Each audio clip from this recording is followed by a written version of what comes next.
we're seeing a lot of people, at least for me personally, that I don't recognize in the bracket, right? We've got some big names in there, and we can start talking about the top 8 right now. So we've got, you know, obvious contenders like Circuit Aprons. Yeah. Yep. We all know him. We've got Swordsman, who's done really well at past tournaments like KI World Cup and EVO. I think he got 9th place at EVO like 2 years ago.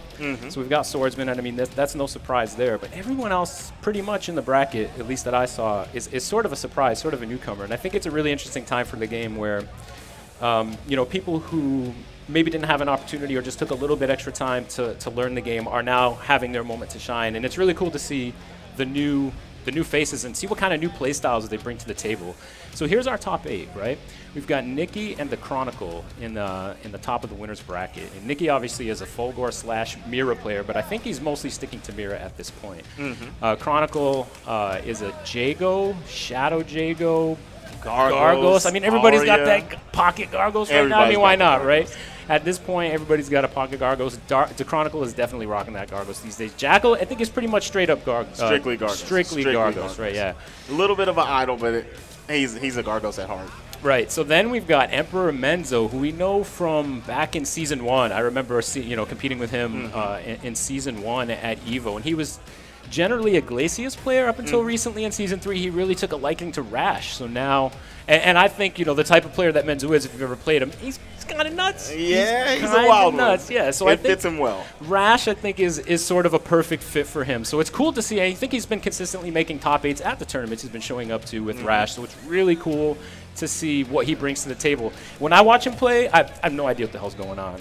No. I don't think anybody that doesn't play Rash really knows what's going on with Rash. I think you're totally right about that. So then on the loser's side of the bracket, we've got Element, Swordsman. We just talked about Swordsman a little bit, Stylo, and Aphex. Aphex is another Rash player, but I think the thing I just want to point out before we get right into it is that we've never really seen these guys play in top 8s for the most part, right? We've seen Swordsman, obviously, but we haven't seen these other guys. So let's get right into the match. I'm really excited to see what these guys bring to the table. This is going to be such a good match. I am excited for this. Chronicle is a good friend of mine. Team Hollywood, our training team with F3 Sleep. And then we got Circuit Nick. Everybody knows that, man. We see the Gargos on screen. He's going straight to Fulgore? He went to Fulgore. All right. I've heard that Nikki actually thinks the Mira Gargos matchup is in Mira's favor, which I think a lot of people don't agree with, but he thinks that's the case. But he's going right with Fulgore. I don't think he wants to mess around. Yeah. He's going right in. Well, if he can reach Gargos at the pinnacle of his jump, that's a really good sign in a matchup. So I think I like what he's doing here. Right. If you can contend with the Psycho Demon block recovery decently, I think that's usually where a lot of players struggle. So here we go. Let's get right into it. All right. And Nikki on the attack gets caught with a low medium. All right. So this is going to be a good spot for the Chronicle to start the Gargos Vortex, but Nikki's footsies gets him out. All right. What's the mix-up here? This is really strong positioning for Nikki, but he gets turned around. That was a great move to put on him in the corner. And he's going at him again. Oh, he didn't do the light DP after that Psycho Crusher. After you see that, you think he's going to do that every time. Yeah, I don't think that was an intentional shadow counter, but it really worked out for him. And he's getting slowly pushed back to the corner. Nice break. I think that Chronicle should establish a zoning game first before he gets this going. Get some minis on the board. All right, this corner positioning for Gargos is really scary. Minions out. All right, you got the one, and that's exactly what he wanted right there. Nice bait on the DP. And another whip DP from Nikki. Yeah, so here's the thing with Gargos. Once the minion is out, even a DP is really not that strong of a move unless he connects with both Gargos and the minion, and that's really not happening, as you can see for Nikki. Chronicle's got his number on those DPs also. We're going to see command grab. It's all good. He's got him locked up. Going to get some nice damage. Oh, no! He goes for the command grab reset, but gets a read on from Nikki. So he's going to turn this around now. And Gargos still has a super armor, so only heavy hits will actually count your throws. Instinct's over. Zoning like he needs to do right now. But Nikki got right through with a couple fireballs. All right, and now we're in a bad spot. When you're in the corner game, overhead, just like what we're talking about. Gotta guess. So we can already see it. Nikki has a DP, which should be able to deal with the Psycho Crusher recovery pretty quickly. This might be, okay, good break. just extended that combo a little too long, and now the corner pressure's going, and that DP's going to catch every single time. Yeah, Nicky's sort of just caught his groove. He's sort of just waiting it out. He's letting Chronicle hang himself at this point. At some point during that game, I think Chronicle realized that Nicky wasn't dealing well with the recovery of the air cycle crusher, the move that spirals out of the air. Overhead. So he sort of just kept abusing it. He sort of got stuck in that tunnel vision of that game plan. But Nicky did adjust towards the end and started just DPing it every time. Every single time. And then we saw at the end there, he pretty much was just waiting for the Chronicle to do something, wait it out, punish it, get it done, and that was pretty much how he ended the round. Yeah, once he saw he had that health lead, he said, I mean, there's nothing you can do that's safe enough. He just punished him on all of it, close out the game. And now we're going to get Arya. This is a really good pick. Arya Fulgore is a really good pick. This is largely considered to be top 3, maybe the best character in the game by the community for a long time now. This character's been relatively unchanged, pretty strong since the end of Season 2 when she was introduced. But Fulgore is probably one of the characters that does better with her, I think, against her. So we'll see if Nicky has the matchup knowledge. Not a popular character, not a character we see a lot, not a character that top players generally get a lot of experience against. So we'll see how he deals with her. And Chronicle does have a wild Arya. His mix-ups are really strong if he can get his offense going, and that's the problem. If he doesn't get it going, Arya eats a lot of damage really fast. Yeah, he really just needs to escape at this point and set up the zoning game with the assists. He still has both assists. He's getting stuck here in the close game with Nicky, which is not good for him. Yeah, he put himself back in the corner. He had his way out. Yeah, I'm not a fan of that mix-up. It was a bit risky. So Nicky still has corner positioning. Instinct is really strong for Arya, but gets caught jumping. All bodies are going to be taking damage right now. Wall splat, mix up low, and it's good. He's going to go overhead this time. Nice DP there. Good read. Good read on that. Got the block. Oh, he could have extended that combo a bit more to optimize the damage, but yeah, he wouldn't have got a kill, but he would have got some good damage off of that. Nice footsies. Yeah, that's the obvious heavy, and Nicky goes for the break. Is that a... Oh, okay. What a forward dash from Chronicle. That was really good. I think that was a reaction. Nicky's getting really wild with these DPs. It's really interesting. I'm not sure what he's going for at that close range. I like Chronicle wasting out his instinct right there. That was very smart on his part. A very good combo to stagger. Yeah, good of him to set the distance. I hope he tries to set up the zoning game a bit more. Gets caught on the back dash. On the second hit of that forward heavy. Nice. He's got to read that Nicky's likes to do the short combos and go for the vortex instead, and he did an immediate guest break on that light. And he doesn't really need to break everything. He can just let some of this rock and just be ready to block and punish. Okay, I like the juggle. I think that was a waste of meter though. And I think he's gonna be missing those resources later on. It's a tough spot for Chronicle. I think he still has the second body with a very small amount of health and then the third body, which is generally not considered to be one of the stronger bodies. Well, Nicky's gonna, he was gonna take that out really fast. I thought he was gonna go for some chip, but that teleport DP was perfection. Oh no, I'm sorry. In this case, he still has the blade body, which is generally considered to be the strongest body, and he has instincts. So he can definitely make this comeback. Okay, I like that juggle. He's gonna get a punish here. Yep. And the lockout is that gonna lead the game? Yes, it is. It is. That's good recognition from there. On Nicky at the end to extend the combo with the shadow and get the ultra. Very smart play. And he's putting a little bit of that style on him. Put a couple teabags on him. like he do, right? So, I mean, this is 3 out of 5 all throughout top 8, right? So we've got Chronicle still has one more chance. I think he's going to go to character select. He wants a character select. I think he's trying to signal for it, or they're not going to give it to him. Yeah. I guess not. I think the fight's happening. Oh, he's going in, okay. He's doing a good job. Those were good, a few good setups. Yep. I feel like he could be more effective in this matchup at a long distance, but he's favoring the Vortex and mix-up style that Arya has, which is very strong as well. That's correct. So here's the setup. He caught Nicky on some plus range right there. I think Nicky knew that he couldn't press anything. I think that setup was not what he was looking for. I think he missed time. Ooh, look at wow, that. That was really good. Kind of dirty. I didn't expect that button. It's hard to visually tell if he's in the lead with the life bars, but I think he is. I think he is. I'm pretty sure. And he's going to get punished bad for that. Oh, no. A little bit of the stuff right there. Okay. Nice wake-up jab. That was a good jab from Firm, too. Nice mix-up thrill, and that's going to be death for that body. So I think generally strong Fulgore players don't like to favor the vortex-heavy projectile mix-up style on Wake Up because it makes him build meter not as quickly, but I think in that case he just wanted to end the life bar. It's a smart play. His reactor is building up again. Yeah, his reactor's still moving pretty fast, even though he's shooting a good amount of fireballs. It's finally slowed down. Chronicle's defense is lacking right now. That's what he needs to tighten up on. His offense is fine when he gets it going.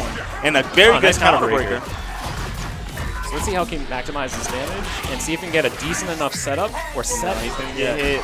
Oh, very nice DP. Nice cancels. Really good blocks from Nicky here. I think it would have been. He was probably thinking a DP was going to come out as this Ultra. Nice break. Needed that break. He still has a chance. Nicky has to get something right now. No, he wanted the landing frames. No good. Nicky's going to get a punish. That is punishable on block. Unlike a lot of Shadow moves, some are plus, some are 0. He didn't have meter to Shadow counter, but that is one of the few Shadow moves in the game that is actually just straight up punishable. Free blocks. What are we going to get from Chronicle? He's scared. He's getting caught in the vortex. Oh, what a button from Nicky! Wow. That was... I saw some fundamentals come out there. Really happy to see some nice footsies. So what usually happens in situations like that, especially with more experienced players and like inexperienced players, and we were talking about that, right? A lot of the guys here are sort of new to top 8. Nicky is not, right? That's right. And you can almost immediately see in that situation, the Chronicle, when both players are sort of at neutral, and they're both in danger, both of the players sort of get scrambly, right? And they get a little crazy. You could see the experience just come out there from Nicky. Well, he mostly just stood still and let the Chronicle kind of hang himself, right? Chronicle he did got that a little at the close of every round. He did that at the close of most of the rounds at this point, but it was great control from Nicky to see that he's just going to sit there and see, like, I don't need to do anything right now. I can sort of just play footsies at this range and try to confirm into Ultra, and that's exactly what I did. That was a really strong play. A big thing about that was just confidence in his blocks. He knew what he could do at a certain range, and it's like, what are you going to do about it? If you throw something out, I'm going to punish that.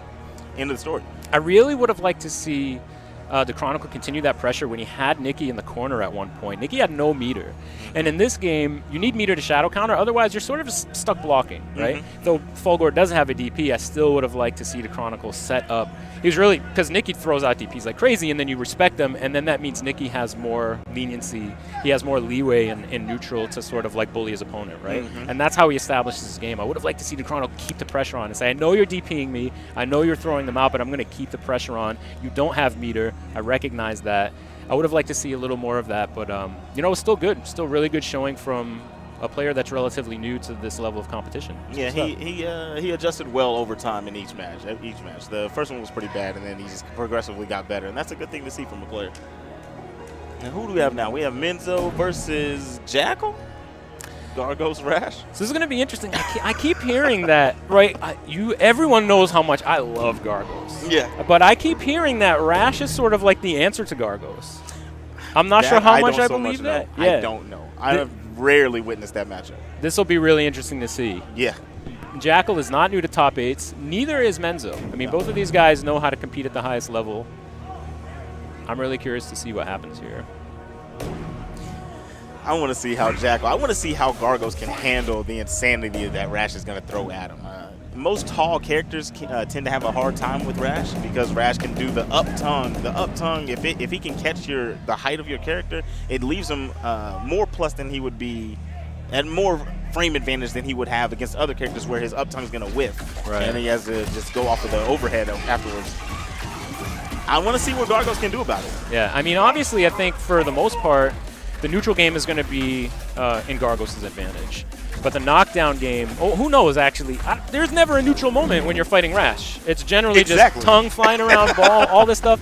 I don't think neutral exists when Rash is on the screen. So we'll see if, and that's really what Menzo needs to do in this matchup, because as soon as he starts respecting the neutral too much and letting Gargos do what he wants to do, that's when he loses. He needs to go in and take every opportunity he can to get in.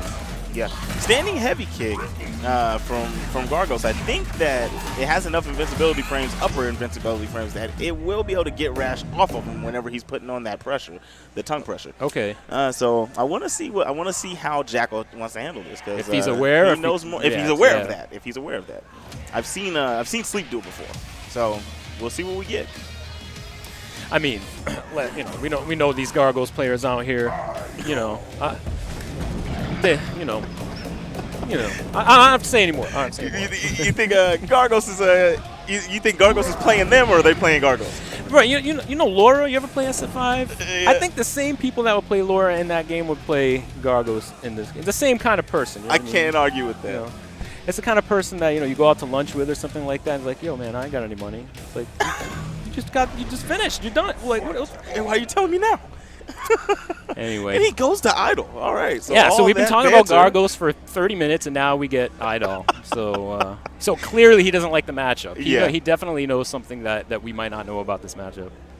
But I'd be curious to see what he does with Idol. Relatively unexplored character, actually, at a high level. Very true, very true. See, that the height of Idol is just going to leave him open for that kind of pressure. And it's really going to make things more ambiguous as he goes into, like, cross-up setups. So, I mean, this is Rash's game. He's good in the neutral. He's sporadic, but he's also really good at this sort of, like, mix you up while I'm in your face vortex game. It's not even so much of, like, a left-right vortex. It's just hard stuff to react to. 50-50 quotation marks? Yeah, I mean, you can sort of react to that overhead, but his low threat is pretty good, too, at that range. Yes. And right now, okay, there we go. Jackyl's finally got something going after being stuck in the corner the majority of the match. 18 seconds in, he finally got his first combo. And that's what I was talking about, the sporadic neutral, or the neutral that just doesn't exist. If Rash is not in, he will be in. He always gets in. He's going to get in. That was a really good shadow counter. Good recognition, but immediately broken. There's the end of it. What a air-to-air. That heavy kick is such a great button from Rash, not only to control space on the ground, but in the air as well. I mean, you can see that, right? He's favoring it off. That's one of the best buttons in the game. It really is. It really is. As is the sweep version, the crouching version. The range on it is insane. Yep, so he's... All right, what do we going to get? Shadow DP? Nope. Wow, nice grab. I think Jackyl is just sort of one step behind Menzo at every point here. I think he's just being too afraid. He doesn't want to press anything, and it's just leading to him getting opened up. He's not trying to fight back. You have to fight for your space. It's a clear lack of... I mean, Menzo's been playing this character, I think, since release at this point. And I think this is a clear preemptive counter pick. Yeah. Or a preemptive not picking the bad matchup. I would have liked to see Jackyl just try Gargos at first. I mean, I always encourage KI players to do that because matchups in this game really aren't that bad. I mean... 6-4, maybe. 6-4 is 7-3s even this game are super rare if they exist at all. And the combo breaker mechanic really it really equalizes a lot of things. So I would have liked to see him just go for Gargos and try it. He'll probably switch now, but now he's down one. I guess, you know, in a 3 out of 5, you have that breathing room. You have sort of that space to say, all right, I'm going to experiment for the first time. I don't like the matchup. I'm just going to give this new character a try. But clearly inexperienced, especially in that against a Rash of that caliber. Yeah, he had no idea what to do with that rush down. I just wanted to see him throw a few more DPs out. I mean, you normally don't want people to throw DPs out willy-nilly, but when you see that Menzo's putting on pressure where he's not letting up on his buttons 1 second, come on, let him fly. You have Make to him establish calm down. You have to establish the threat at some point just to let him know, like, you can't just do whatever you want on me, right? You can't just do an overhead every time I wake up or a low. You have to respect me occasionally. Exactly. So here he goes. He's going right in. Obviously, Jackyl's going to have a lot more experience with this character, so it's going to a little bit more controlled, even if he doesn't like the matchup. Exactly. He's doing very well right now. Yeah, this is a great start for him. I mean, he's got the positioning. He goes right in for the mix-up. He doesn't have any meter to set up the threat of the minion yet, so he's going for mix-ups. I like that. That's a good break. I like that Menzo woke up and blocked a second ago and just let him do what he wanted to do. Yeah. Didn't worry about the dash-up grab or anything. I love this reactionary style that Jackyl's playing, right? I mean, Jackyl probably knows his play style, and he saw from the last game, he's just going to go in, he's just going to come at me, so I'm going to wait and play reactionary. Look at that sweep, man. That's Very really good footsies, and the anti-air so far has been on point. This instinct is really hard to deal with, so we're going to see how Menzo can convert this and see if he can make a comeback. Yeah, this one's going to get dangerous. He's going to convert combo. Yes. Yep, enter into continuation. Very good break. Very necessary. Standing heavy kick. Nice. That's what we need. Like that. Good fundamentals from Jackyl. Stopping the jump in. This is great. This is really controlled. This is what I was talking about, right? This is his character. He knows what to do here. That's right. He knows how to control space. The minion's down. I thought he was going to help him get out of the combo. I don't know what's happening. I don't know what the hell is happening right now. I didn't understand the side switch stuff going on there, but Jackyl's going to be able to get out of this. Yeah, that's guaranteed in that situation. So right now, stealing the meter. I like the idea. Menzo's just got to do a lot of guessing at this point. He tried to throw that heavy kick out just a little bit out of range. Spacing was too. Oh, he accidentally grabbed the buddy. That happens. Standing heavy Very kick, nice, so he knew it. anti-air. We spoke about that before the set started, and he knows it. Standing heavy kick is a great tool in this matchup. I think that was definitely probably a misinput from Menzo to do the up done there. He's probably trying to go for an up back or an up forward to get a mix up. Jackyl's doing great. Yeah, At this point, he can just stay back. I'm not sure what Menzo could do to bring this back. This is really great for Jackyl. Got the health gauge right there with the grab. Jackyl and he doesn't got corner position. Yeah, he doesn't need to take any risks either. I mean, he's generally not been taking them, and it's been working out for him. So at this point, it's pretty much going to be more of the same for Jackyl to just tie this home, unless Menzo can do something really wild here and unpredictable. Very good block. Great block. And the minions out. He's hit, juggles. He's going to get mixed. That's And the minion saves the day. no doubt. I love this character. I love Gargos. I love him. I like how he meaty Gargos, but he didn't meaty the minion. So the minion's like, hey, what's Oh, up? yeah, right. It's Delayed wake up. like, I'm doing everything right, and I'm getting hit. I'm doing it all right. And again, I'm getting hit. I got so behind. silly. I lost the game. Oh. But that is Gargos. That is what the minion provides for you. That is right. So I mean, Menzo could switch characters here. That was pretty. I mean, that was pretty convincing. It got a little closer towards the end. That was pretty convincing. He could go to Glacius, but I don't think so. Need for him to switch. Yeah, I don't either. I think if he was smart, he would just stick with it. Yeah, I think he should just stick with it. Even though I do think that Glacius does very well against Does Gargos. he? I Okay. think so. I mean, you can contest him in the air. Yeah. You can keep him. You can keep him grounded. Even if you whiff a shatter, the speed of Gargos' jumps, you can just whiff the shatter and then come up with him with a jump heavy kick. And still have time to react. So yeah. But like I said, he did very well with. He knows this matchup. Yeah, I wouldn't switch. I think if things went now, I mean, Jackyl obviously knows something, right, about Menzo, and now things could go even worse for Menzo. At that point, it might be a good idea to switch, but we'll see. I mean, he's got the momentum right now. He's got the positioning. He's in the corner. This is such a hard place to be against Rash, and Menzo definitely knows how to control this. Oh yes, he does. Oh wow! I don't know if that was an intentional shimmy, but I'm really excited right now. That was pretty incredible. The Nice. flip out into the low again. And Jackyl's health gauge is getting depleted early on. Yeah, so activation of the super armor. Menzo needs to land a heavy, which is not that hard to do, actually. A grounded heavy, it's not that hard to do with Rash, since that standing heavy kick is so good. Oh, yeah. And again, we've got a conversion. And that's health gauge. Is that it? Okay, so this is a great adjustment from Menzo. Oh, yeah. Back into that corner position. Puts him right back where he wants him. Overhead. And the games begin. There it is, baby. You knew it. Good call. Does he go for it again? Oh, Oh, I like it. I like it a lot. I have never seen that. Missed it that time, though.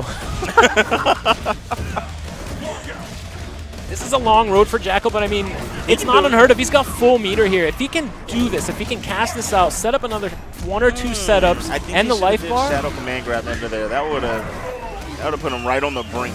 Yeah, this might have been a mismanagement of resources on Jackyl's part. Yeah, Minion's already got 2 hits on him. Yeah, what did he even break there? That was insane. Like I said, I don't know what the hell's going on when Rash is on the screen. Not many do. Okay, there we go. Okay, He's finally got the health gauge. Like I said, right, so this would be that time where 2 meter would just be really strong for Gargos, where he could set up a zoning game and try to play the long, slow game, but Menzo's already made a conversion here in the air, and he's probably going to try to catch this out yet. And really, Chip will do it at this point. Yeah, this is going to be game. A Ram's head on wake up will go on. If Jackyl does this, he's my favorite player ever, but no, it didn't happen. Yeah, that was a long shot. Look at Menzo. Menzo's feeling himself, man. But this is what happens with Gargos. Like, he's really strong. A lot of people complain about him and stuff like that. His zoning, mid-range, long-range game is solid. But if you can get him on the ground early and get a couple good guesses in there, you can maybe deplete an entire life bar. And we saw that happen. We saw that pretty much happen last game. And this might happen again this game. Yeah, Gargos is a character where you have to have very strong defense. He doesn't have a lot of ways out of it. As we see right there. Right. You have to sort of hold the mix-up. If you can't block it, and until you build meter to maybe shadow counter, but even then it can be baited. That's right. So this is a good turnaround. But that immediate break from Menzo is not a good sign.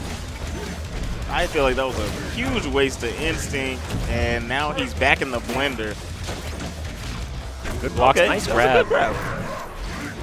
All right, 1 million on the field. He's going to be hit. The punish. What's the Was that setup? open? What? All right, just controlling space. Didn't want to go for anything fancy. Letting the minion do his work. Very nice good. Good recognition.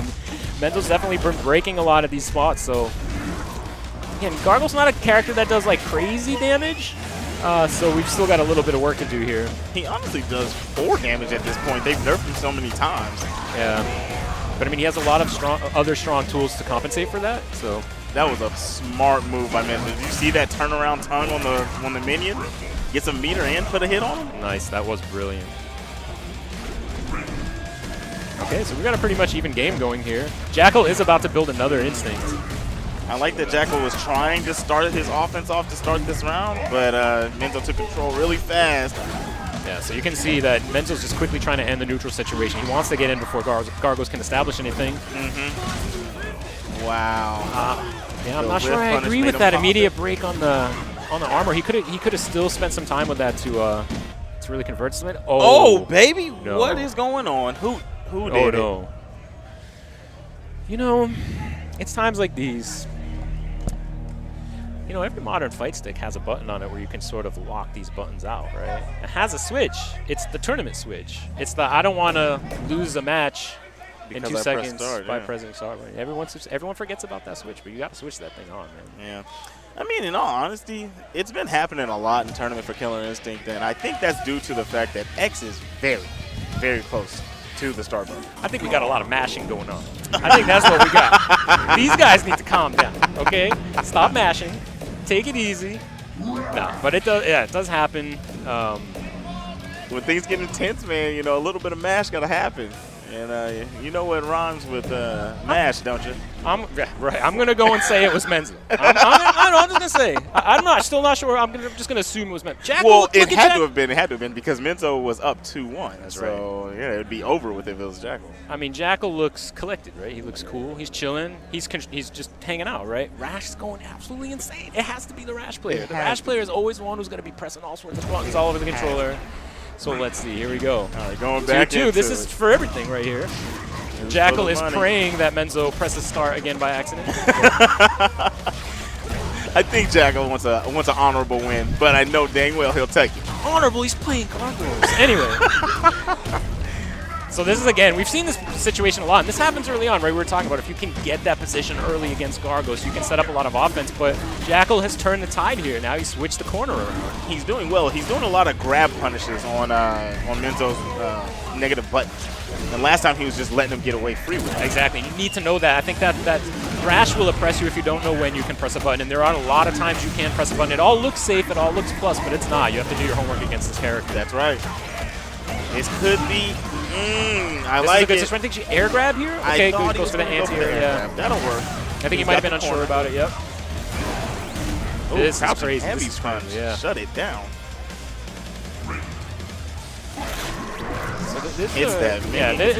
That was a really good spot for Jackyl to close out the round. I mean, he had the minion, he had the armor, he had pretty much everything on. I wouldn't really see Menzo getting in at that point.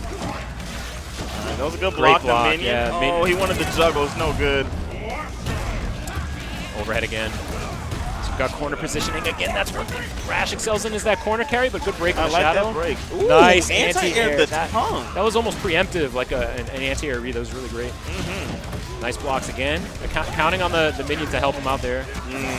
Oh, no. The minion's not going to get there in time to save him either. Rash, also not a character that does a ton of damage and doesn't have any shadow to tack on there, but this is totally still doable on Jackyl's side. Totally still doable. He can do it.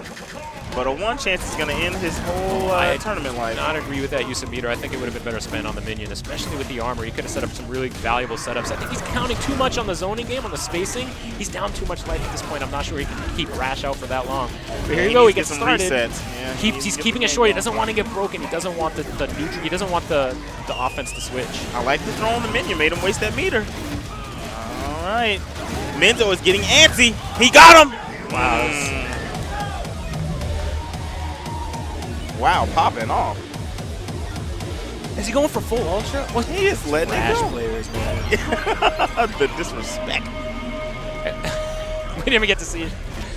Oh, man. man. I mean, that was great. That was great recognition at the end. As I was saying, like, I think Jackyl at the end decided with such a life deficit to play the slower game, even at the end, control the space, see if he can get random hits here and there, straight hits, land the combo, and then go for the vortex. But I think the deficit there was just too much, and the game plan was clear, right? The game plan was clear towards the end that Jackyl wanted to stay out and try to. I mean, that was working out for him for the most part across most of the games. The space control, anti-airs, all that stuff. He's like, I've already figured out that I can keep him out if I try, right? It was very clear that that was going to be his game plan to the end. And Menzo quickly recognized that at the end and did a move that had armor to just sort of go through it and finish it off. I think that was a smart move by Menzo. I would have loved to see a more aggressive switch around there at the end. The moment he should have got aggressive is when he threw the minion and he knocked him out of the Shadow Wrecking Ball. Now he has no meter. Now you don't have to worry about Wake Up Shadow Boot or, to get him off of you. So that was when he could have started putting on the command grab pressure and he could have took control and took that game. But we saw how it played out. Yeah, just like we talked about, Gargo's having a hard time when he's on the ground unless he has, meter to do a shadow counter. Rash has the same problem. He has no invincible reversal without meter. So if you can get him on the ground and get him to stop flying around, you can mix him up. You can do a lot of stuff. And Gargos definitely has that mix-up game with his command grabs. Command grabs, minions, all that. Yeah, it gets dirty whenever he's putting the pressure on. So here comes some biased commentary. What you got? We've got Swordsman coming up. Swordsman 09. Look at those shoes, man. Look at those shoes. So I think you guys, if you know Killer Instinct, have obviously figured out who this guy plays. He's a Cinder player. He's done really well in the past. He got 9th at EVO the first time he went. I think that was like 2 years ago. He did really well at KI World Cup. I would really like to see him take this entire tournament. I think if anyone could take Nikki out here, it'd be him. I think Swordsman has an opportunity to turn things around. His opponent, on the other hand, plays Hisako. This is Element. I hear Cinder players say they don't like this Hisako matchup, and I think Hisako is generally a really hard to deal with character in Season 3. She's really good, but I think Cinder is one of the characters that generally does really well against. Yeah, that's what I would assume. He's got the DP. He's got a DP that leads, it doesn't only get you off of him, but it leads to full combo, and that's really a way to shut down a lot of Hisako's mix-ups, and a lot of her mix-ups are in the air, so she can't parry. Yeah, correct. So let's see what happens here. That is one thing that Element is fond of, is that teleport. So if Swordsman catches hold of that quick in the early goings of the game, it'll be a dangerous deal for him. Yeah, it's interesting to establish that so early because I think, Swordsman's obviously going to be looking out for now. But that was a really good counter there. This is going to lead to some pretty significant damage. And now Hisako gets a setup. What's it going to be? Overhead or low? Or command grab? Same side. He tried to jump out there. Yeah, he held up. Yeah, I think he's just generally trying to get away from the mix-up. Hisako's a really scary character when you're on the ground. Yeah, and I will say that Cinder doesn't have the buttons to really contest her on the ground. Not many characters do, but Cinder is at a real deficit when it comes to that. Wow, yeah, you're totally right. That was a crazy shadow counter.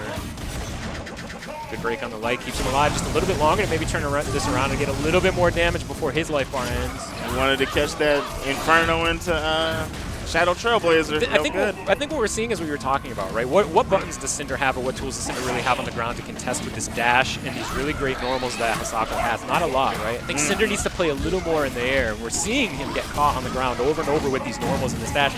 And there we go, a really great bait on the DP. Yeah. That was very good patience there. Got the counter breaker. He's got quite the read on Swordsman at the moment. I mean, this is going to bring him pretty close to death. Let's see if he's going to go for the wall splat and then maybe go for a mix-up to try to end it. It really doesn't matter at this point. He has such a life deficit, he can kind of just do whatever he wants. Yeah, he can close this out right here if he wants. And he just goes for the DP. Missed the manual. But yeah, didn't get it confirmed there. Yeah, he was not worried about that DP. I mean, this is all still very much okay for Element. I don't think anything can really happen here. Cinder is also sort of a low damage character without some of the damage-inflicting mechanics that he has with potential damage, which I don't think he'll be able to establish here. It's just too far of a road. We saw Element try to go for the recapture there to end it, but he missed the instant air on goes in.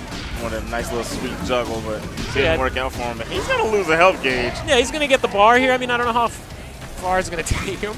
Okay. There you go. All right. That was a good air-to-air there to close that out. Now, what I was going to say is if Swordsman got one opening and got like a level 3 burnout ender, I was going to say, okay, hold on. Yeah. That could have happened. That is a bad way to open this up for Swordsman.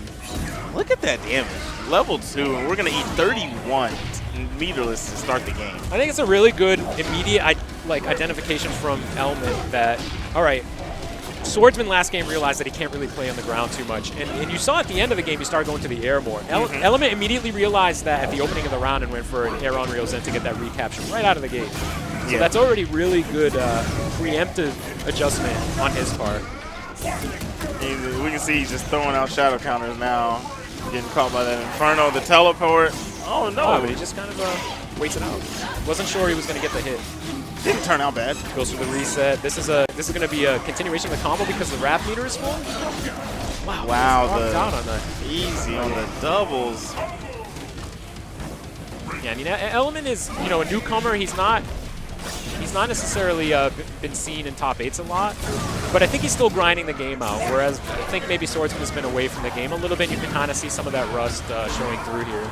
But have you seen Element before? I've never even seen Element. No, I think this might be his first top 8, actually. Okay. He's doing very well. He actually beat me in the first round. I mean, Hisako is a scary, scary character in Season 3. Yeah, that mix-up game is very dangerous. But right now, as we speak, Swordsman has him in the mix-up game. OTG, no break attempts. We're going to get a good level 2 burnout on the arms. This is a strong position for Cinder right here because the mix-up is, am I going to grab, am I not going to grab? But with a bomb off of a grab, you can get an OTG to continue a combo and cash out big damage like she has right now. Really great block with one more combo. Right, and this is what I was talking about. So now we've got the bomb, and if you can land another grab, okay, well, the bomb's gone. He got the DP. One chance, and that's it. Yep, that's it.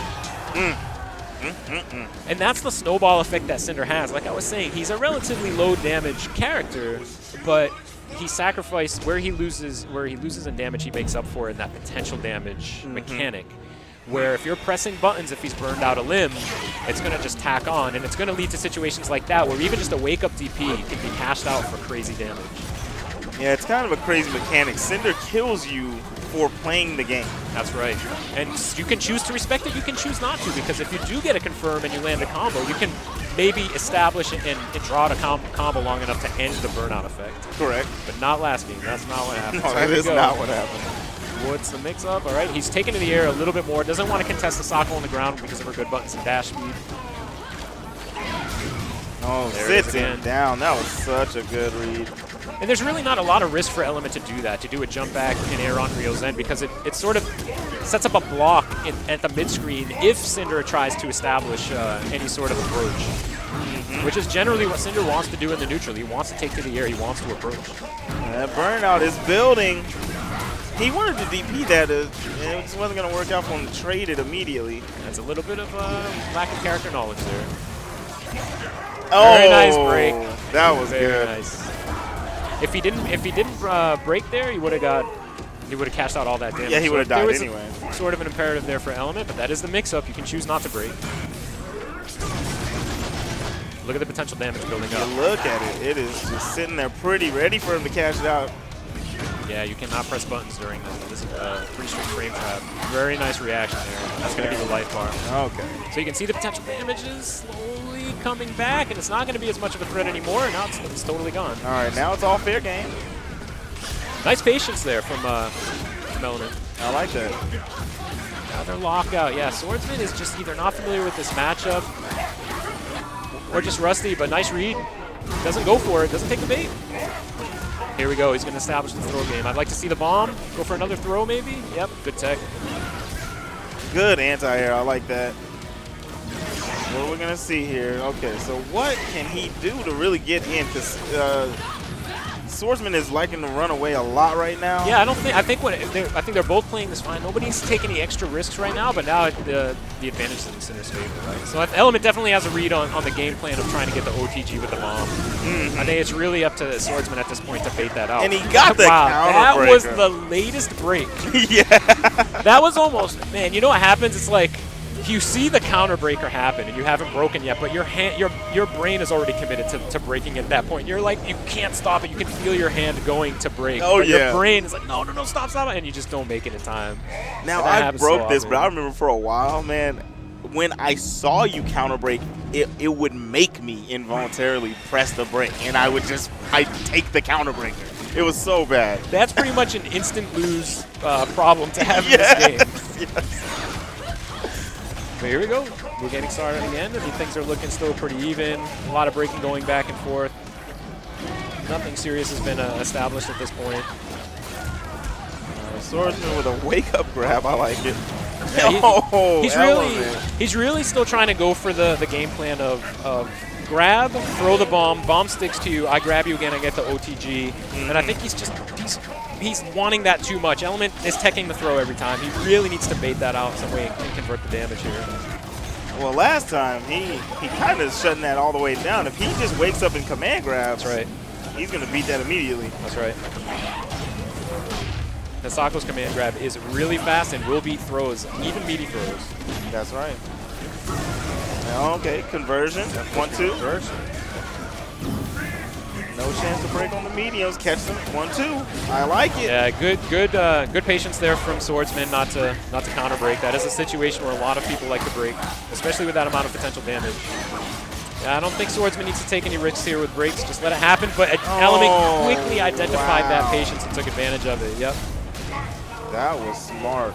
Not how Swordsman probably thought that round was going to end, but not too much here to convert and end. Good stuff. Now we're close it out again. fairly quick. All right, Element trying to stay alive here. You know, if he loses this is it. He's going home, and he's still poised. He's still playing this game the way he wants to play it. All right, I like that. Caught the landing frames. Good break. Yeah, he's trying to go for that. Is a full screen low that you can confirm into Shadow Move. Here we go again. Let's see if he can maybe bait it this time, or he's just going to go for the mix-up. Really good stuff. Yeah, he had to change that up. Element knew. You know, I think at that point he might have been he might have even tried to tech there. He might have been just so conditioned by what was happening. Good stuff. Trying to stop the air approach with the up fire. Oh no! Look at how that potential. Yeah, damage this is good. Building. Oh, that was a miss right there for the air confirm. This could be really bad for Swordsman. Good break. Element, what are you gonna do about it? I like the command grab. No, that was the regular grab, right? That was a regular grab, correct. Element. Yeah, this is a really tense moment. I mean, with the resources that are on the screen, it really could end for either of them pretty quickly. In an instant. If you see the lockout. Yep, here we go. This is going to be Shadow, and he's probably going to add another hit in there. Oh, that was totally unnecessary. Did he sell the game? No, he didn't. That was an opportunity for a counter breaker right there. Okay, I like really the break by there. Swordsman. He needed that. Good control, good control. Okay, we've got the confirm. The breaks are going wild right now. Ryuzan's going to miss. Yes, I think he was. This is going to confirm. The light again. The light again. A lot of players like to do the light as a link and go to Ultra. And he got it. There he goes. That was pretty wild there. I'm stressed out. I'm not even playing. But that was good control there at the end. I think we saw. I mean, Element's a relatively new player to top 8s. I've never seen him play again. I've never seen him play before at this level or anything like that. But it's pretty good control there at the end. Things, like I said, usually get pretty scrambly when both players get into danger. But we saw a lot of breaks. They were both very poised. Yeah, the breaks were there. The breaks were good but calculated, right? And a lot of people. Right, your brain does this naturally. You get an opener, and you're going to go into Ultra. You want to do the quickest thing possible to try to avoid any type of reaction. And I think people in that situation forget that the other guy knows you're going to do the light, right? Because that is the light button. You either do a light manually or you do a light auto double. A light auto double will be a lot easier just to get you in there, and you don't have to do the timing of the light manual. We all know that it's a tendency and it's a habit that a lot of us have. So even though it looked scrambly and we saw a lot of breaks happening back to back, a lot of that is just sort of player knowledge and game knowledge, having acquired that over time over the years of playing the game. That break on the launch heavy, that thing has so much. I mean, it was just on the screen for so long, but that also might have looked like something that was like totally random or scrambly, but totally calculated on Swordsman's part. And he took the risk. He took the risk to break it. Yeah, it was good. That was a really good game. He had that game, man. When he locked him out, all he had to do was throw the Shadow on there, and then Shadow Possession. That would have killed, right? That would have killed, but that's the game we play. And another game I like to play is, old school games or any type of video game need that I have. I go to World 8 Video Games. They're out in LA. You can follow them at World8LA_ on Twitter and World8LA on the Facebooks. Get your collectibles, all that good stuff. And use promo code SCR 2017 to get the Hadouken plush for $14.99. I would sleep on that. Do you think it's big enough to sleep on? I think so. If it's big, I think I'm getting one like right now. Well, that's pretty legit. If it's a Hadouken, I mean, wouldn't it be the size of like coming out of your hands? That's true. Yeah, it would be pretty big. I'm assuming. I'm speculating. All right, so we've got Circuit Aprons. And Stilo. Again, Circuit Aprons has been definitely in top 8s, but he's kind of showed up towards the end of the game's life. But his Rash is nuts. I mean, his Rash might even be crazier than Menzo's. It's really hard to deal with. He's the kind of guy that's going to take advantage of you if you don't know those spots we were talking about. Oh, yes. If you haven't done your Rash homework, you're just going to get hit. You probably won't even be able to play. Once Aphex starts, he is not going to stop. Right. I will tell you that right now. And we already saw this matchup happen. Yep, we saw this. Let's see how different. It's probably going to be a lot of the same stuff we've seen before with Rash just trying to get in and not let Gargos establish any of that space control. And Stilo is a zone-heavy Gargos player. Yeah, but he is not going to be able to establish that anytime soon. He's stuck in the corner against Rash. Oh, we got a little bit of teabag going on. I like that. I like this guy. All right, sign me up. All right, Stilo's getting exactly what he wants right now. Is he going to take meter? Yes, he is. Does he build a bar? Okay, it still doesn't have positioning to send the minion out until now. Here we go. And let's see how he makes use of this thing. Oh, no. Hey, I like the anti-air by the minion. Said, no, sir, you're not getting anything started. Yeah, Aphex, it seems like Aphex might have a little more matchup knowledge than Menzo might have. He's picking his spots a little better. He's not just taking any opportunity in neutral. He's picking his spots really well. I like that. And it's leading to be this really close game. Look at that. He knows good recognition. Yeah, I mean, that's not random. He definitely had a read on the portal punch. Yeah. Here we go. He's going to convert. Oh, that was tricky. It looked like he was going to the overhead. Did he cancel the overhead? Mm-hmm. He canceled it. Oh, interesting tech. He did the 1-2 because you know the last one's going to come for the recap, and then he turned it into tongue medium punch. That wow, was smart. That was sick. So the portal punch, correct me if I'm wrong, is technically considered a projectile. And he recognized the normal into portal punch and did a projectile invincible move, which was that forward advancing shadow we saw. I mean, this is just great. Like I said, there's matchup knowledge here for sure on Aphex's side. Wow. Yeah, and he's reacting very well. Yeah, picking his spots. He knows tendencies of Gargos players. It's all just really working out for him. His homework is paying off. Nice mix-up. Thought he was going to go on the other side. Get the recap. Oh, dirty. I like it. I like it. Very good side switch. He should get anti-air. Good anti-air, yeah. There we go. Okay. This is not impossible. This is not impossible for Gargos. Very true, but those 2 bars of meters might say otherwise. And with the matchup knowledge we've seen so far, I think he might find an opportunity here, but... There it goes. Oh, he nice snatched grab, him right through it. What is he doing? That's it. Not a fan. Not a fan of that. Not at all. I think, it's the risk reward, right? When you get to that point of the game where if you're wrong, it's over for you. Yeah. But you have a read, right? I have a read on the combo breaker. I'm going to go for the counter breaker. I have the read, but if I'm wrong, it's over for me. I just don't think it's worth taking that gamble at that point. It's really not. Yeah. If you're wrong, you just get broken, and that's not the end of the day. That's not the end of the game. You don't lose. All right, good start for Stilo. Very good start. Got to keep him out. Oh, no. Yeah, I'm not sure if that was a misimport or if he was trying to preemptively react to something there. Well, he thought the tongue was going to touch the wall and carry him across, but it whiffed the wall, so he didn't pull. Okay. Those mix-ups are tricky. It's really hard to break these juggles. It's really hard to react to. Went for the hard knockdown once the reset. That side switch is still working out for him. Wow. Too much respect for Stilo there. Yeah, he's just sort of letting him do what he wants. Yeah, he has to press something. He has to do something. Yeah, another early lockout there. I feel like Aphex is messing with him right now. Because none of that's optimal. I think he's really just jacking around. I think you're right. And I like that. I like that a lot. It's always entertainment. Yeah, same combo. Same combo. Thought he might get another lockout there. Yeah. Hey, if it ain't broke, don't fix it, right? Yeah, that Shadow Boot has a really interesting hitbox and sometimes can hit slightly behind Rash, which is what you saw there. This is totally... Yeah, okay. Great punish. Great punish. Very good. And great matchup matchup on the wake up. That was very smart. I should be able to end this out here. Yeah. So it's interesting to see Aphex, who was picking his spots so well, now sort of getting a little stubborn. Yeah, he got a little confident, and now he's just, see, he's feeling himself. That's what happens when you start feeling yourself. But that's good. That shows that maybe Stilo has found a way to break the player down, right? Because even though he has a lot of technical knowledge in this matchup, he seemed to have found a way to frustrate Aphex to play not optimal and to play a little more risky. I mean, he was trolling before, but now I think he's just being stubborn.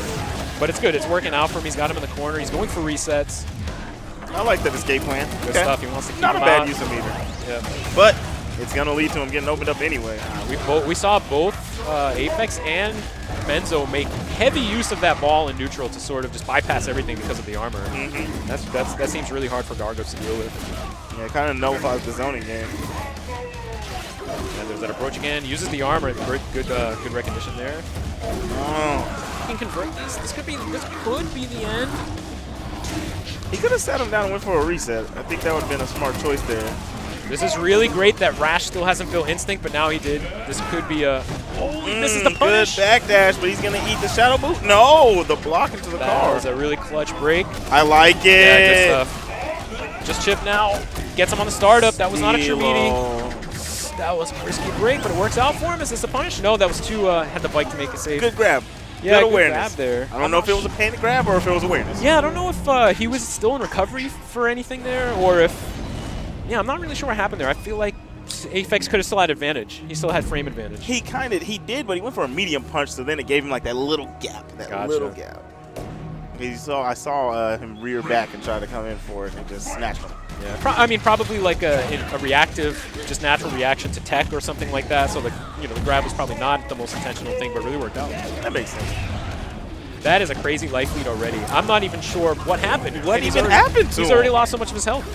I like that whiff punish. Yeah, that button is so good, man. Yeah, he baited him bad right there. So here we go. I mean, that's a good opportunity to turn around. Yeah, that's not going to work. Not at all. And waste the meter, yeah. And then took the little bit he gave him. Because now there's really not much Rash can do unless he establishes the neutral again and lands a heavy button. But he chooses to go for the minion. Yeah, he gave him space. I don't even think that he didn't need to do that. I don't think, with having Stone Skin, he should have just stayed on him. Yeah, I agree. That was his opportunity to get a comeback here. This might end up costing him the game. I like that. But he's keeping it slow. He's still playing reactionary, trying to just wait for Rash to sort of hang himself. But that was a good reaction there. That was a very good job with that move. It's kind of like we were talking about with Nikki earlier, light DP after the Psycho Crusher. Yeah, that's right. He throws that boot out, you can't do anything afterwards. Okay, he wants the minion again. Minion? The thing is if he's going to keep calling the minion, he has to protect the minion. The minion's just getting, look at that. Yeah, Rash has the tools to sort of nullify that stuff pretty quickly. I think he's probably not just playing at the correct distance. Yeah. Nice overhead. Hard to block. Minion saves him, gets it turned around, and that was probably did not even try to break. He was probably trying to just continue his combo, but when the minion hit him, it got him a lockout. That makes sense. Oh no, the really minion's on the ground. He's gonna eat some heavy damage here. See with the mix-up, or if he's gonna go for instinct immediately. Yep, and this could convert. He could convert this. Oh, he's just gonna go for the mash out. And the whiff punish, Shadow. Oh, good break. He needed that. I think that's it. Yep. Steel's been going for a lot of those early breaks. It's been costing him. It seems whenever he gets opened up with tongue from the air that he just sort of goes for it. He sort of just goes for an instant break. I think he's so not interested in being that juggle situation where it's impossible to tell, or not impossible, it's really hard to break most of that stuff. So he just doesn't want to be in that situation at all and tries to go for an early guest break.